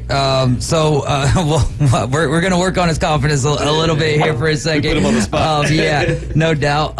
So I love the answer, though, so far. And, again, we're on the line with Derek Tate, Pro Football Network. He's an analyst. He does it all, podcast analyst. He's going to be – are you doing any gambling advice on there as well? Yeah, so I'm going to probably be doing a survivor piece for those of you that like to, pick one team, and if that team wins, you advance but can't use them again. I'm probably going to be doing a survivor week piece to start out. I've also said I'm willing to do prop plays, parlays, stuff like that, but they have a lot of folks that have a lot more experience picking lines and picking parlays than myself, but I've certainly offered to lend my hand because there is some Actually, there's a lot of overlapping when it comes to doing like fantasy weekly projections and prop bets. What about daily fantasy? I think that I'm definitely gonna be contributing in some factor, but they don't have me booked up for anything yet. I feel like I'm gonna be bouncing around doing a little bit of everything, but mostly focusing on like weekly rankings and waiver wire pickups and all that stuff. So we've been seeing a lot of footage, or not a lot of actually, but we've been able to see some footage of Deuce Vaughn and looking like the opposite of the normal statement of a man among boys, but this guy looks like a boy among men. What are you expecting from Deuce Vaughn this year in the Dallas Cowboys running back? When I watched Deuce Vaughn's tape, and as you know, I'm kind of a tape junkie, Deuce Vaughn popped. Like, I know he's tiny. I know that he would be a historical outlier for him to have, like, a major impact. He's kind of in a Darren Sproles mold. And I think even, like, weight-wise, he's a little bit smaller than Sproles. But there's just so much natural ability to make the first defender miss. He's got a good feel for when to, press the line of scrimmage and then cut it back. Like, there's just so much, I think, nuance to his tape that I really have a great feeling. Obviously, he's very versatile and dynamic as a pass catcher out of the backfield. The only thing that he really didn't do well at Kansas State, he didn't have a great break tackle rate, which is understandable because once people get their hands on somebody as small as Deuce Vaughn, no matter how freakishly strong he is for his size, it's just that, kind of physics type of thing. But I do think he's going to carve out a role. I do think that they're going to find the way to get him the ball in space. He's already getting some reps with the first team offense. So there was actually a video on Twitter that he's, catching swing passes from Dak Prescott in, some 11-on-11 reps. So I think that this kid has a legit chance to win the number 2 role behind Tony Pollard. Wow. Do you think Tony Pollard drops off production fantasy-wise, just not being kind of that number 2 surprise guy behind Zeke, even though we all knew how explosive Tony Pollard was? I've been wrestling with this one because you've been watching Tony Pollard produce at such an efficient clip behind Zeke, and you're like, just free Tony Pollard. Just give him the lead role. He's the best guy for the job. He's far better every time he touches the ball. But like the last 2 seasons. So now Zeke's not in town. I mean, they drafted Deuce Vaughn in the 6th round, so they didn't really bring in any real competition because I don't even think Ronald Jones is going to make the roster there. So the table is set for Tony Pollard to really produce like a top 5 season and at fantasy season. And I do think that that's within the range of outcome. There's just that unknown. He does look like he's healed up from that ankle injury, which is good. But there's just that unknown. Once you're the guy and once you're seeing that volume week in, week out, are you going to be able to hold up? I think he can. We just haven't seen it yet, which is why there's like the small hesitation to put him ahead of someone like Austin Eckler or, Bijan Robinson, who I think is a generational talent. I'm pumping the brakes a little bit on Tony Pollard, but I think he's at like number 6 in my rankings, so I'm very high on him this year. Derek, you got any wide receivers out there that you think are going to break out this year that maybe some of us aren't aware of or aren't expecting? Well, I mean, you said breakout, and the first guy that comes to mind is Jerry Jeudy, but I know you all know about Jerry Jeudy, right? So I'll stay in the SEC, though, with another team or another player that got a change of scenery that I think just has the skill set to really be a top 25 option in fantasy if he's used appropriately. And to me, that's Elijah Moore from Ole Miss. Ooh, yeah. Like, that guy was sent to quarterback purgatory with the New York Jets over the first 2 years of his NFL career. And, yeah, while Garrett Wilson is good enough to be quarterback-proof, Elijah Moore probably isn't. He fell out of favor with the organization. And he's got a fresh start now there in Cleveland. Now, granted, whatever your feelings are about Deshaun Watson, I'm just talking from strictly a football standpoint. I think that he was knocking off some of the rust when he got back off of a year-long layoff. And there's not a clear number 2 there behind Amari Cooper. Donovan Peoples-Jones, Cedric Tillman, okay, maybe. I think Elijah Moore is someone you can move all over the formation. He can get vertical over the top. Watson is a very good deep ball thrower when he's right. And Elijah Moore just really needed a change of scenery. I think this kid can really play. And Cleveland is really void of a number 2 option behind Cooper. Great stuff. Hey, Derek, first off, appreciate the CMC reference. That's great. That's always my number one, go-to, whether he, messes up my fantasy football or not. I'm just kind of curious how you think DeAndre Hopkins is going to do behind Tannehill this year, considering they're just an entire run-first team. Yeah, I don't know if this passing offense has enough umph to be able to sustain 2 fantasy producers at the wide receiver or pass catcher type positions. Like, I really like Chika Okonkwo as a tight end breakout option, and I really like Treylon Burks where he was going before DeAndre Hopkins was signed. Now that D-Hop's there, I imagine D-Hop is going to lead this team in targets, which means Treylon Burks is going to have to be really efficient with the opportunities and looks that he gets in order to be, a trustworthy week in, week out starter. I don't see that in this run-heavy scheme. Not to mention, I don't know, maybe the Titans fan will feel a little bit different about this, but it feels like they're looking for a reason to try to move on from Tannehill. And God forbid the Titans get off to a slow start. Do they try to go to, Will Levis or Malik Willis or something like that? I don't think so, because Michael Vrabel is really a great coach. And I just don't see the Titans, getting off to like a 2-7 start or something like that. So I am assuming Tannehill is going to be the starter for most of the year. But if things do go south, then boy, oh boy, is it going to get ugly for the pass catchers there in Tennessee. Real quick, I just think, too, DeAndre Hopkins might help unlock Treylon Burks, being a mentor, might take the pressure off him, too, having a big number 1 guy there, and help his confidence. I think that there is a range of outcomes that Treylon Burks, his efficiency jumps significantly because of all the attention that DeAndre Hopkins gets. And certainly D-Hop's knowledge and being able to, kind of take a mentor-type role to a young, talented prospect like Treylon Burks certainly could help him. I just feel like it would help a lot more in an offense that threw the ball much more than Tennessee generally does. Absolutely. You're listening to ESPN Northwest Florida. We're on the line with Derek Tate. He's part of Pro Football Network. Make sure that you're following Derek Tate on Twitter, and then go follow Pro Football Network as well. You can head on over to their website right now, profootballnetwork.com. They've got a lot of great stuff there. Let's see. What is a failure for the New York Jets this year? What is not living up to what are the expectations for Derek Tate for the New York Jets?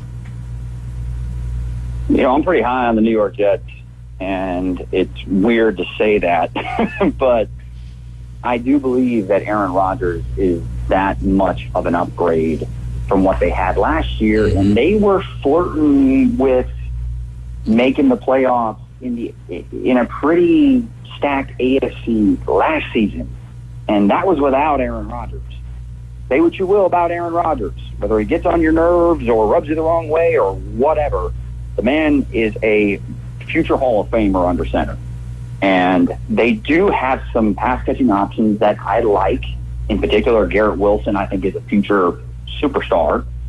And eventually they will get Breece Hall back. Most everybody's kind of waiting for the news that Dalvin Cook's going to sign there, but they still have some other options that are really nice behind them. But the point is, you asked me what the expectations are. Sorry, I went down on that tangent. But I would say if they don't, make the playoffs, it is a complete and utter failure, disaster, and Robert Saleh is probably out of a job. I think they make the playoffs, and I know everybody's just penciling in the Buffalo Bills to win the AFC East. I really think the New York Jets are going to have something to say about it.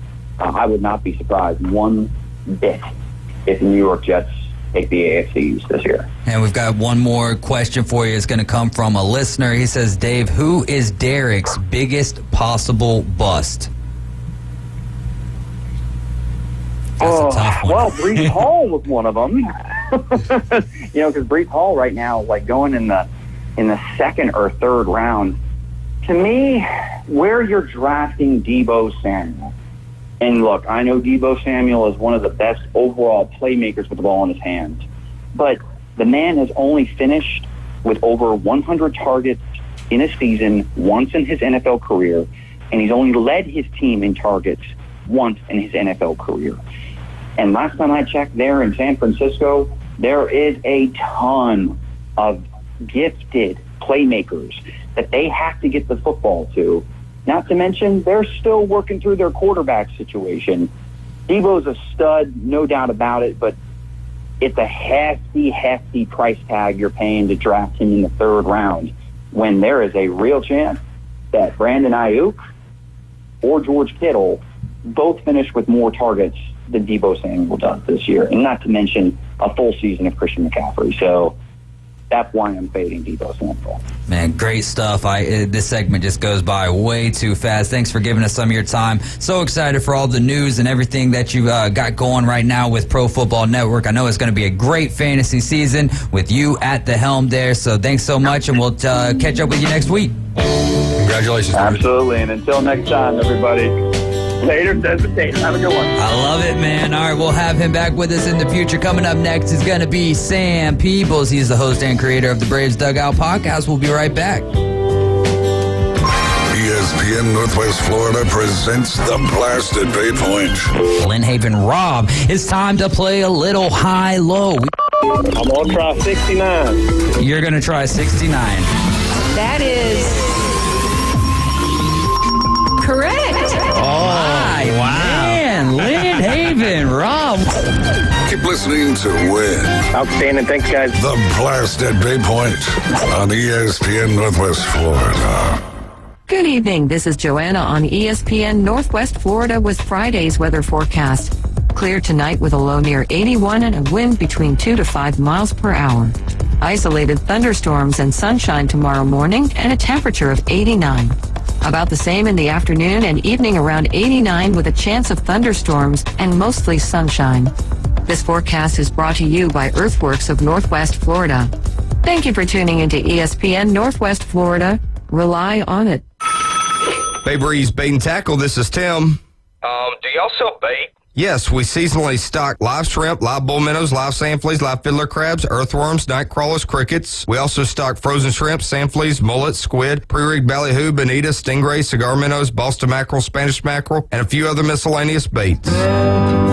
It's worth the drive to buy premium locally sourced bait from Bay Breeze Bait and Tackle, located directly off Highway 98 on the west end of Panama City Beach. Hi folks, I'm Tracy at Tracy's Fine Jewelry. Santa called and he asked me to help everyone get ready for Christmas and avoid the stress and rush. So we've stocked the store and slashed the prices. All diamond jewelry 30 to 50% off this month. All diamond rings, pendants, earrings, bracelets, and necklaces. And we are offering free 6 months layaway. Tracy's Fine Jewelry takes the stress out of the holidays. So shop now where Santa shops during our Christmas and July sale at Tracy's Fine Jewelry. ESPN Northwest Florida. The tradition continues. It is a walk-off home run for Sean Murphy into the Braves bullpen. Now back to the Afternoon Underdogs. ESPN Northwest Florida.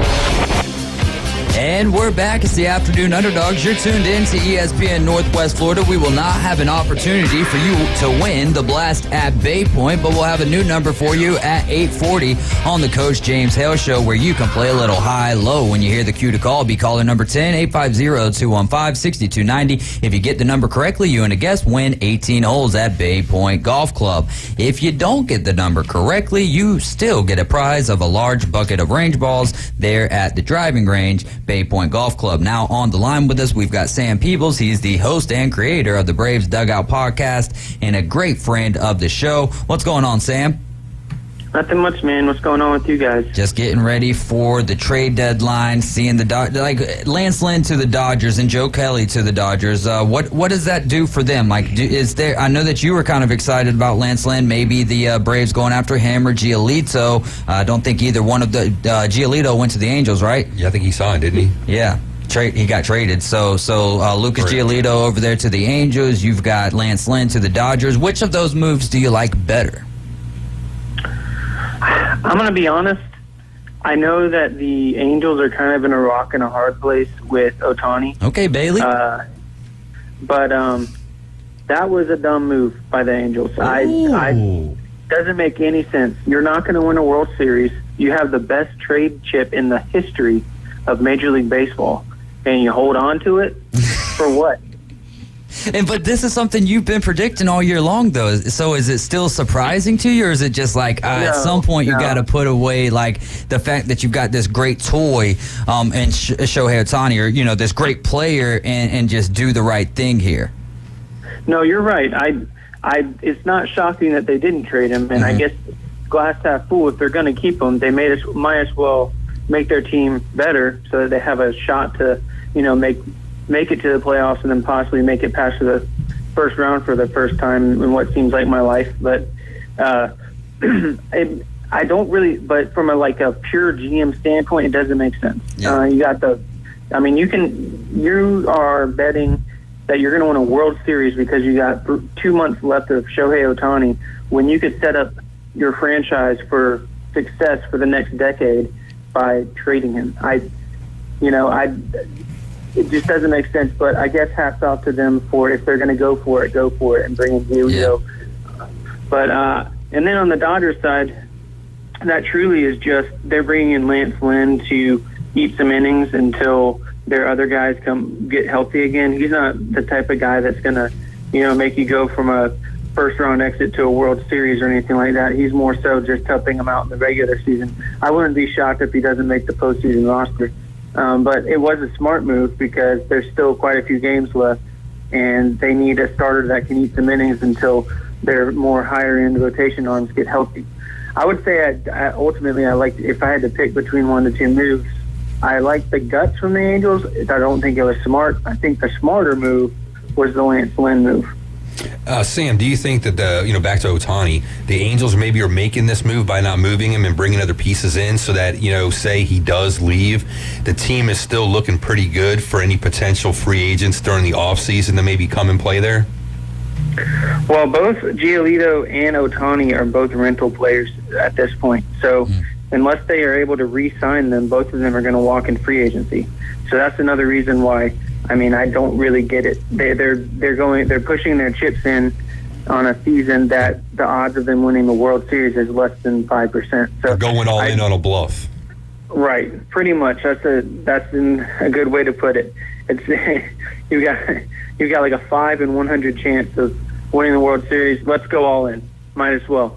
We haven't won anything in 2 decades, so might as well go for it. All right, we got a question from Mason for you. What you got, Mason? How do you think the Braves will finish this season? How do I think they'll finish this season? Well, they do have the greatest odds of any team in Major League Baseball to win the World Series at like 26% or something like that. So, it's probably not going to happen, unfortunately.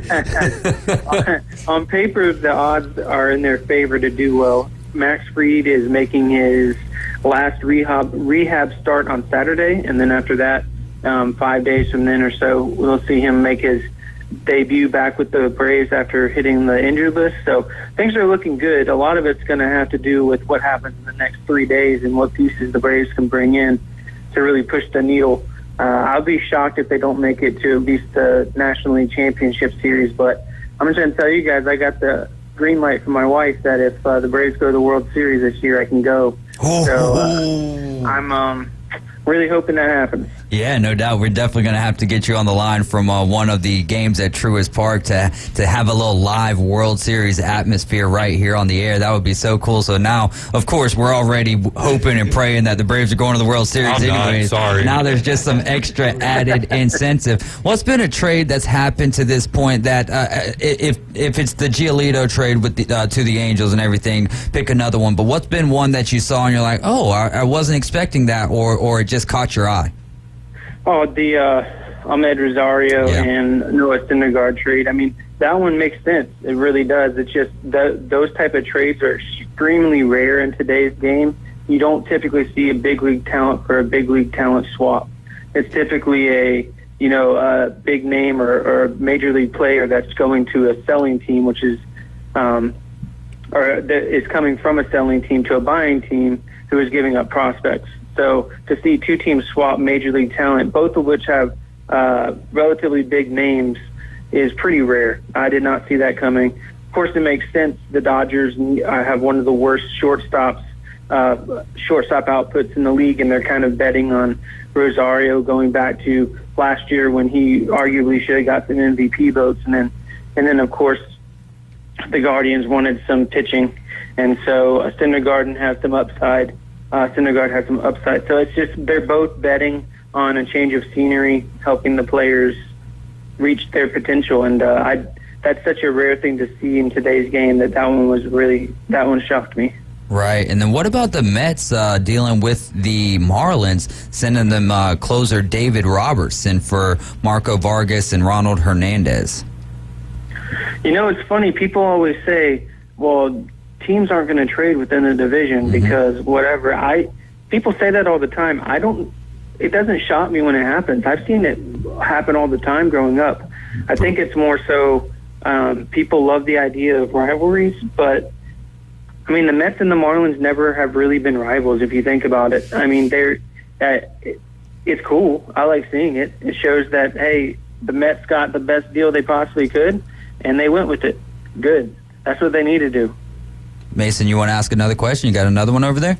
Who do you think will be MVP this year? National League or American League? Let's start with the National League, and then we'll go to the American League. Okay, so the National League, Freddie Freeman and Mookie Betts are creeping up on Ronald Acuna as of right now. But as of right now, Ronald Acuna.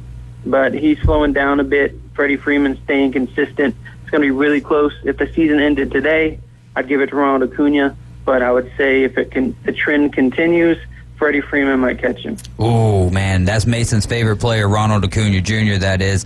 And he also got to go to his first Braves game this year, right? What game did you go to, Mason? It was the Rays versus Braves. Oh, so not too long ago then, Rays Braves, huh? Yeah, that was a great one to get to, man. And Mason's actually from down there in Tampa as well, right, Travis? Yeah, so really cool. That was great for him. How about Dodgers getting back with Kiki Hernandez? Is that, just kind of a depth player again, or is he a great piece for the Dodgers? I think it was smart just because, again, he can play shortstop, and they're really struggling in the shortstop position. And if he's not their starting shortstop, oh, well, he can help off the bench. I mean, I think it was a smart move, and he knows people in the organization. I'm sure he's friends with some of the players on the Dodgers. I think it's kind of like one of those Guillermo Heredia-type moves that the Braves made a few years ago. Yeah. It's just betting on the chemistry and adding some depth for a cheap cost, and I think it was a smart move. All right. Have you heard any other buzz surrounding the Atlanta Braves and what they might be doing? Any other players that they're looking for right now? Well, the Braves are the front office is notorious for being as tight-lipped as you can possibly get. So there hasn't. If you ever hear someone say that the Atlanta Braves, there's a rumor about the Atlanta Braves, that's a lie. Those don't exist. The trades happen, and then you hear about them. You're right. Absolutely. Yeah, so I haven't heard any rumors, but there's some people that I'd like to see. But then again, it's all just speculation. I think the way that the left field situation is playing out, the Braves will probably go after a left fielder that can hit righties well, so a lefty bat for left field. But we'll see. The Braves in the past month of July have been the second worst in Major League Baseball from left fielder production. We've heard the Braves, people talk about the Braves release pitching and starting pitching for good reason, but as of right now, I want to see a left fielder. So hopefully that'll happen. What about Cody Bellinger? Who do you think is a good landing spot for? Oh, actually, no, before we get to that, have you bought any stock in the Atlanta Braves yet from NASDAQ? No, I have not, and that's a whole economic reason, but you don't want to buy a stock when it first comes out like that, when the hype is high, because it's going to drop. Okay. So you want to wait till the hype dies, and then you buy, and then it'll go back up eventually, hopefully. So do you, can anyone sign up for your classes, or how does that work? Just anyone can shoot me a message. I'll talk to anybody. Hey, there you go, man. Just look up Sam Peebles. You can find him on Twitter. You can find him on Facebook. Sam Peebles. I think on Twitter it's S Peebles. It's at S Peebles Sports. But yeah, great follow, and you definitely need to be tuned in to the Braves Dugout podcast. He is the host and the creator, and you can also just go look up Braves Country Cooking and find a whole slew of amazing Braves podcasts. Let's go to Cody Bellinger, though. It seems like so far to this point, a large amount of trades have been happening from the Cubs, or at least a large amount of interest from the Cubs players and from the Chicago White Sox players. Who's a good landing spot for Cody Bellinger? Could you see him in Atlanta? You know, it's interesting because I'm kind of thinking that the Cubs might not be sellers because they're 8-2 in their last 10 games. And they're 4 games outside of the wild card. They have a better shot of making the playoffs than the Angels do. So I would not be shocked if they don't go for it. You know, they signed Cody Bellinger. They signed Dansby Swanson, Stroman. I mean, they've got good players that they could trade. They wouldn't trade Dansby Swanson, of course. But Bellinger, if I were the Cubs, I would trade him because he's overperforming against his metrics. So basically, over time, he would regress based on how he's swinging the bat. So I would sell high if I were them. If the price is right, I'd love to see him play for the Braves. He's got a great bat right now. He's always been good at defense, which is what the Braves need. They could definitely use a defensive upgrade from your everyday starter in left field. So if the Braves want to take on that salary, go right ahead. I'd be happy with it. What about if you were the Cardinals, you're the general manager of the Cardinals, are you getting rid of Arenado or Goldschmidt? I don't think so. No, let's say that you got to get rid of one, which piece do you get rid of? Arenado.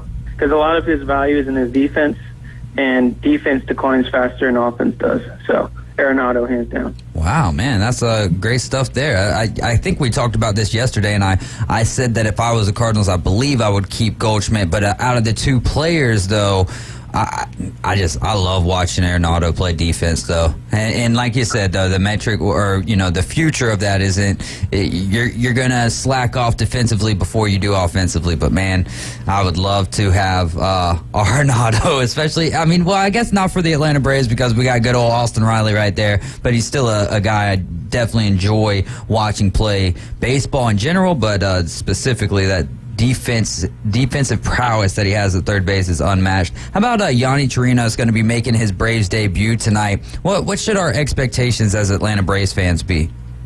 Not high. Okay. He was picked up off of waivers for a reason. Yeah, and it's from the Rays, so it's like, why even go that direction? Right. If the Rays get rid of a player, probably don't expect them to be very good. And if you look at his underlying metrics, they're also not good. I don't know if you've ever looked at StatCast before. Typically, blue means bad, red means good. Almost everything is blue. So I don't know why. I don't typically question front office moves from the Braves anymore because most of them make sense. This one's kind of weird to me. I understand why they picked him up as depth. Don't really know why they picked him up and started him right away over someone like Mike Soroka. That doesn't make sense to me. I can say don't get your expectations up. All right, then I'll take you at your word for that. For that. So let's look at another division then here and go over to the American League West. Actually, let me ask you this, kind of bouncing back to Shohei Ohtani.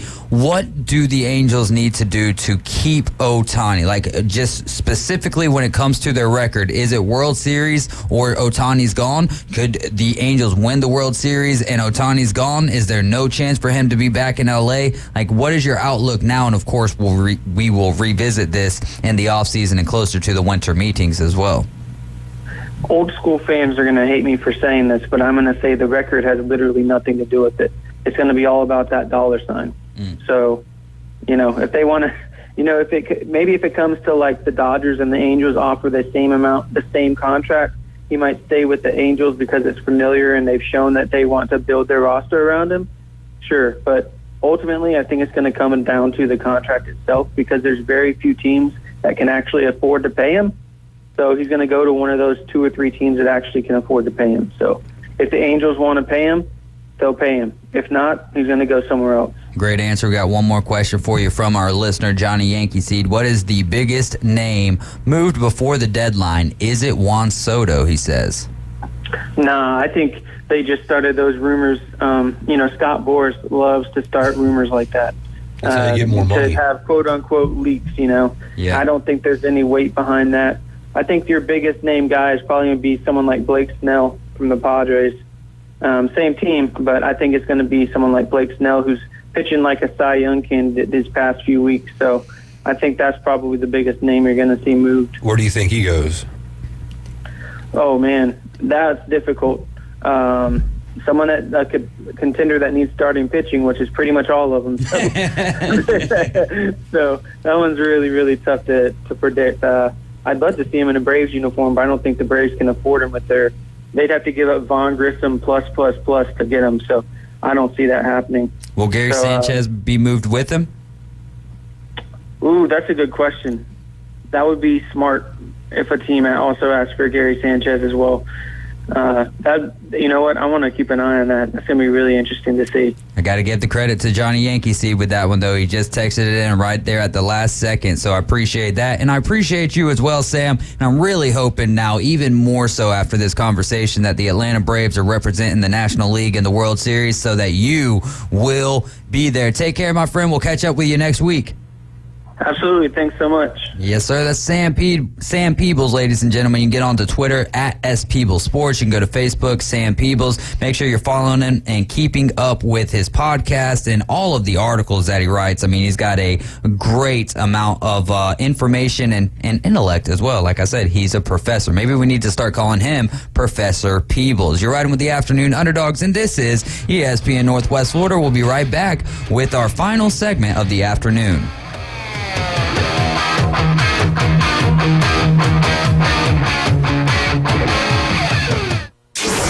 ESPN Northwest Florida. The Dan Patrick Show. Dan Patrick. And the first thing I thought when I saw that Justin Herbert's getting 5 years for $260 million, Joe Burrow, come on down.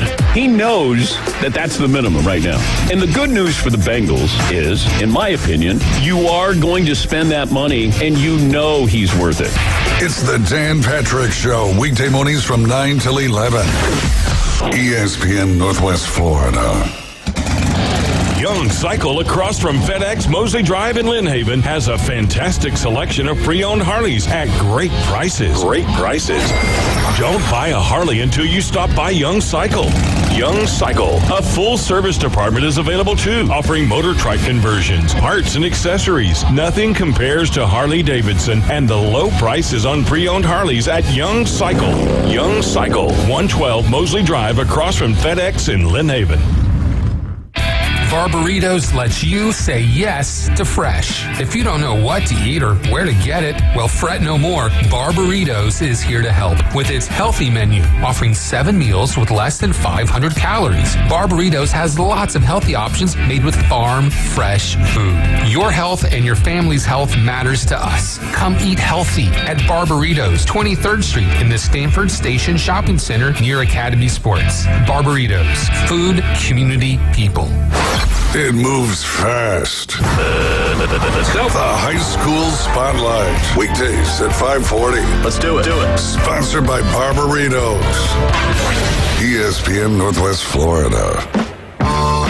Welcome back. You're right with the Afternoon Underdogs. This is ESPN Northwest Florida, and this is your local segment brought to you by Barbaritos. Visit Barbaritos on 23rd Street and tell them that the Underdogs sent you. Barbaritos, food, community, people. We got the blast at Bay Point. Your next opportunity for that is going to be at 8:40 Monday morning on the Coach James Hill Show. We do have our final round for the GOAT of GOATs sports movies, and that is right now. You just go to Facebook, type in David Hayes. If you're not friends with me on Facebook, go to my profile there, and it should be the second post down. If I haven't shared the show today, then it'll be the first post there, and we're down to our final two. It's Happy Gilmore versus Waterboy. Very surprising final. I get it myself, and so with that being said, I'm trying to find a way to get old Adam Sandler on the line with us. I have not made any leeway, so don't worry about that, guys. But I am going to try my hardest to get Adam Sandler to spend a little 5-10 minute segment with us and, ask him some questions revolving around Happy Gilmore, sports movies in general, and the Waterboy. But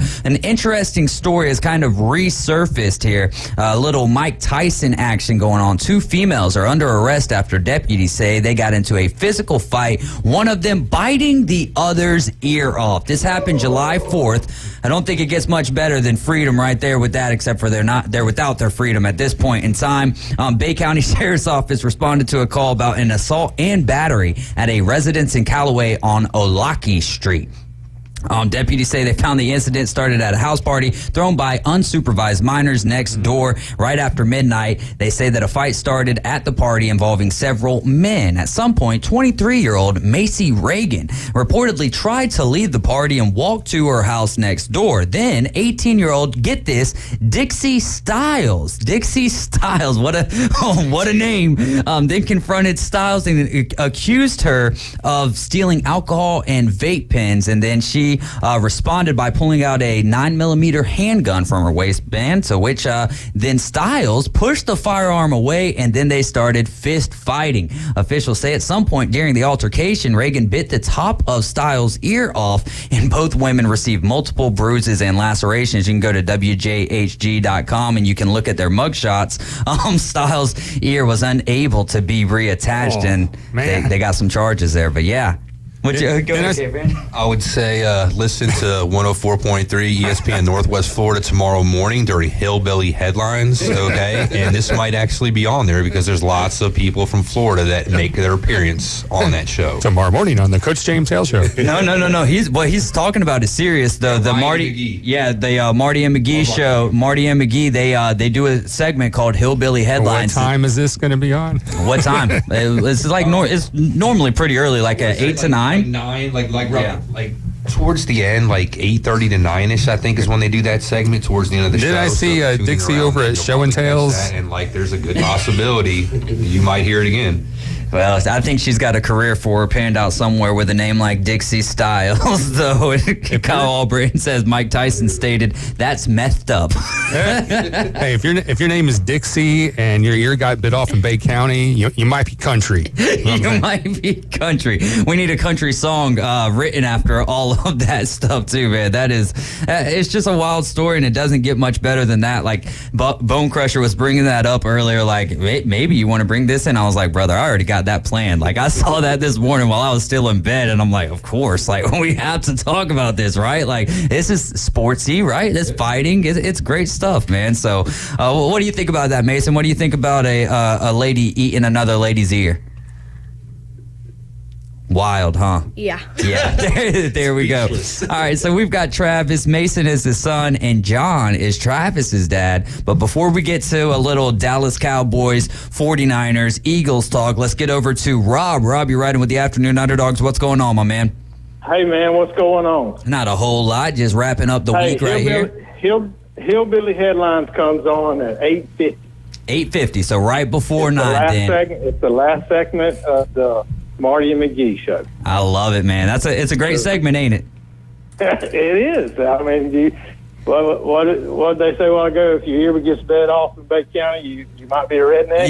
Yeah, exactly. A little Jeff Foxworthy action for you.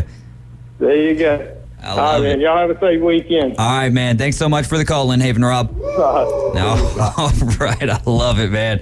Oh, goodness. All right. So, like I mentioned, we've got John. He's the father of Travis. Travis is the father of Mason. And so, John, your team is? America's team. America's team, which is some college team. No, I'm just kidding. So Dallas Cowboys for John. For Travis, his son, it is the 49ers all day, buddy. San Francisco 49ers. And so karma bit Travis the way that he did his dad. And Mason, you're a Eagles fan. So John, from your perspective, tell me how you think Travis became a San Francisco 49ers fan. The backstabbing little SOB kid. In the 90s when he was growing up, Dallas and San Fran were in the rivalry, and I raised him to be a Cowboy fan, so I got pictures of it. Yeah. Bottom line is, all of a sudden, they're beating the Cowboys. And he decided, at that being teenager in the turmoil years, to play and be a redcoat. Yeah, to be a redcoat. So do you feel like, were you somewhat happy, or did it tick you off even more? Well, not tick you off. I want to use that phrase lightly because we're talking about grandson Mason over here. But then it goes a step further, and so Mason turns into an Eagles fan, which is a huge rival of the Cowboys. So is it like ha to Travis that your son's not pulling for the same team, or is it like, come on, grandson, like get on the right side of the NFC East? No, I'm used to getting backstabbed. I'm used to it, but he ain't no Eagles fan. We'll fix that later. We'll fix that later. What are you thinking about Dak Prescott this year? Like over under 9.5 interceptions. I'm going to say over. Okay, all right. But I mean, I'm telling you, if Pollard comes around and we got us another running back and we shored up our defense some, boy, you're going to be back there. Like McCarthy said, we ain't nobody's underdogs. Yeah. Is this the year for McCarthy? And what I mean by that is, if it doesn't work out, if Jerry's not satisfied with it, is McCarthy on the hot seat at some point in time during the season? Anytime you coach the Cowboys, you're on the hot seat as it is. And I've waited long damn enough since they won the last Super Bowl. I had to listen to all kinds of BS. So I'm tired of it. Let's go, boys. What about Travis for your 49ers here? What's the realistic expectations? Like, I mean, the NFC West, I can say from where we are right now, unless Matthew Stafford comes and is just 100% healthy again, it looks to be 49ers division to lose. But then who knows how Geno Smith is going to perform in year two? The Cardinals look to be like they have no idea what's going on. What's your realistic expectations for your 49ers? Realistically, the division, and I would say at least mid-playoff round. I mean, it really is going to depend on Purdy, see how he does. That's basically what it's going to boil down to. We have the playmakers, we have the running game, we have the defense. I think our defense alone can carry us to the playoffs. Yeah. We'd have beat you last year if we had Madden missed 4 kicks in one game. Woulda, shoulda, coulda.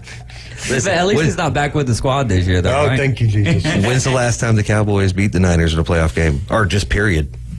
95, probably. 95. Hey, the trivia question today was, I'm sure you guys heard it, the Minnesota Vikings missed 6 extra points last year. Maher almost did that by himself. That was one game. In a playoff game. Oh, my God. Yeah, it was a record, too, wasn't it? Beat them. Oh, my goodness. We'd have made the kicks. Yeah.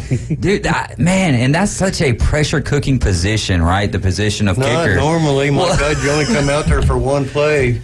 All you got to do is just kick the ball. How hard can it be? That's what I've always said. You have one job. Yeah. Literally, it's not learn any other play. You're not come running out, laps. kick the ball. Yeah. No, 100%. You're not doing all the other things. But there's still a lot of pressure when it comes down to, well, maybe not for the extra points, or at least there shouldn't be. But then after you miss one, it's like, okay, anomaly, whatever. You miss the second one, and now the yips. The yips.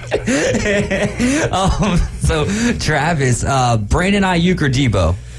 I think it's Ayuk's year. I think I like Debo all around better, but Ayuk's been waiting to break out, and you start to see glimpses of that with Purdy and his gunslinger mentality. Purdy reminds me a lot of Brett Favre. Just throw it up there, just see what happens. With less interceptions at this point. I mean, so far, yes, but we're going to find out. No doubt. Were you glad, John, that the Cowboys didn't try to re-sign Zeke Elliott? Yes. I mean, I know he did a lot. He's did a lot of touchdowns for us from the inside. But when he slimmed down and lost his weight, he lost what he did best, which was running over people. Right. And now it's just like a Pollard, except I'm tougher. Oh, bull. And have you seen any of the footage out of training camp for Deuce Vaughn yet? Yes, I did, and his helmet's bigger than him. It's almost exciting. Yeah, no, right though. I mean, it'll be interesting to see though. I saw, it's funny because you see Deuce Vaughn and you see him in the Guardian cap, and that's one thing, and then you see Derrick Henry in those Guardian caps. You know what I'm talking about? The caps that they put over the helmets, and it's like, golly, how in the world could Derrick Henry look bigger? Oh, put a Guardian cap on him. Yeah, Goodness gracious. What about collegiate football? Who's your team, John? Well, I got two of them, Florida State, and I grew up in Texas, so Longhorns. Oh. Which are coming to the Southeast Conference. Yeah. Are you excited? You think that's a good move for Texas? I mean, it is what it is. It's exciting because the Southeast Conference is considered the conference in the whole nation. Right. And now you're going to bring in Texas and Oklahoma, which neither one are powder puffs in any sport. Right. Right, it is. Yeah, that's huge for the SEC in general across the board, not just football. What about for you, Travis? Florida State, right? Florida State all day. Did you get Florida State from Pops? Yes, got it from him. We went and watched games. I got Atlanta from him too. We watched a lot of games. We'd go there. Some of my earliest memories. I will say to rebuttal his teenage ants, it was the 1990 Super Bowl, Denver Broncos versus the 49ers, 55-10. That's where I met Jerry Rice. Oh, nice. Oh, Florida State, you mentioned Texas being exciting with all of the stuff that's going on there, but how about the excitement around Florida State right now? I mean, I'm sure that you guys got to be ready for week one this year. And Jordan Travis came back. I'm telling you, that was a big step for our program, I think, because we're going to be in the hunt, boys.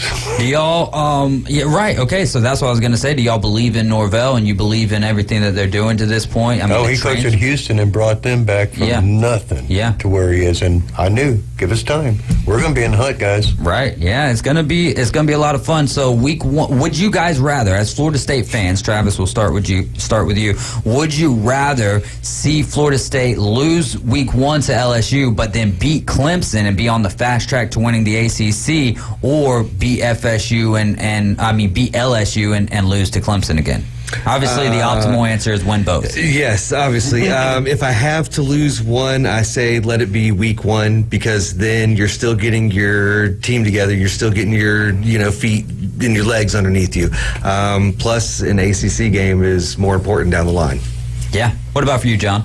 I'm the same way. I agree. Same thing.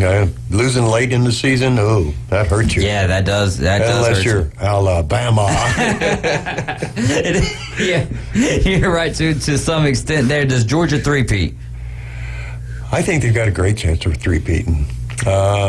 If Florida State gets there, they won't make it. They won't beat Florida State. Go Noles. All right. We've got some bulletin material for Kirby. What are you thinking, Jordan? Travis. Jordan Travis. It works. Yeah, it does. I would like to say yes based on their talent, but I'm going to say no. If I was a betting man, I would say no, but I would say they finished top 3. Yeah. Awesome, man. I cannot wait for this college football season. That's going to do it for us today, though. You guys have been riding with the Afternoon Underdogs. You've been listening to ESPN Northwest Florida. Mason, Travis, John, thank you guys so much for stopping by. Y'all have a great football season, too, man. Enjoy every second of it. We'll get you back on, I'm sure, at some point in time as well. Caveman Rick, Bone Crusher, I'm David Hayes, and we are out for the weekend. Y'all have a great weekend. Have a great evening. Buckle up and be safe out there, and we'll see you Monday. All right.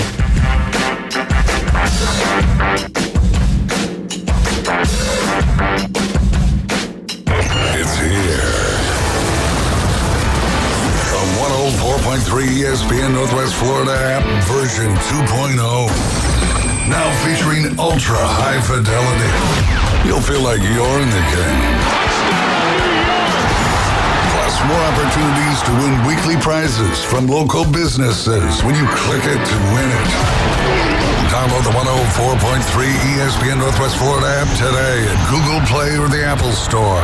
Good evening. This is Joanna on ESPN Northwest Florida with Friday's weather forecast.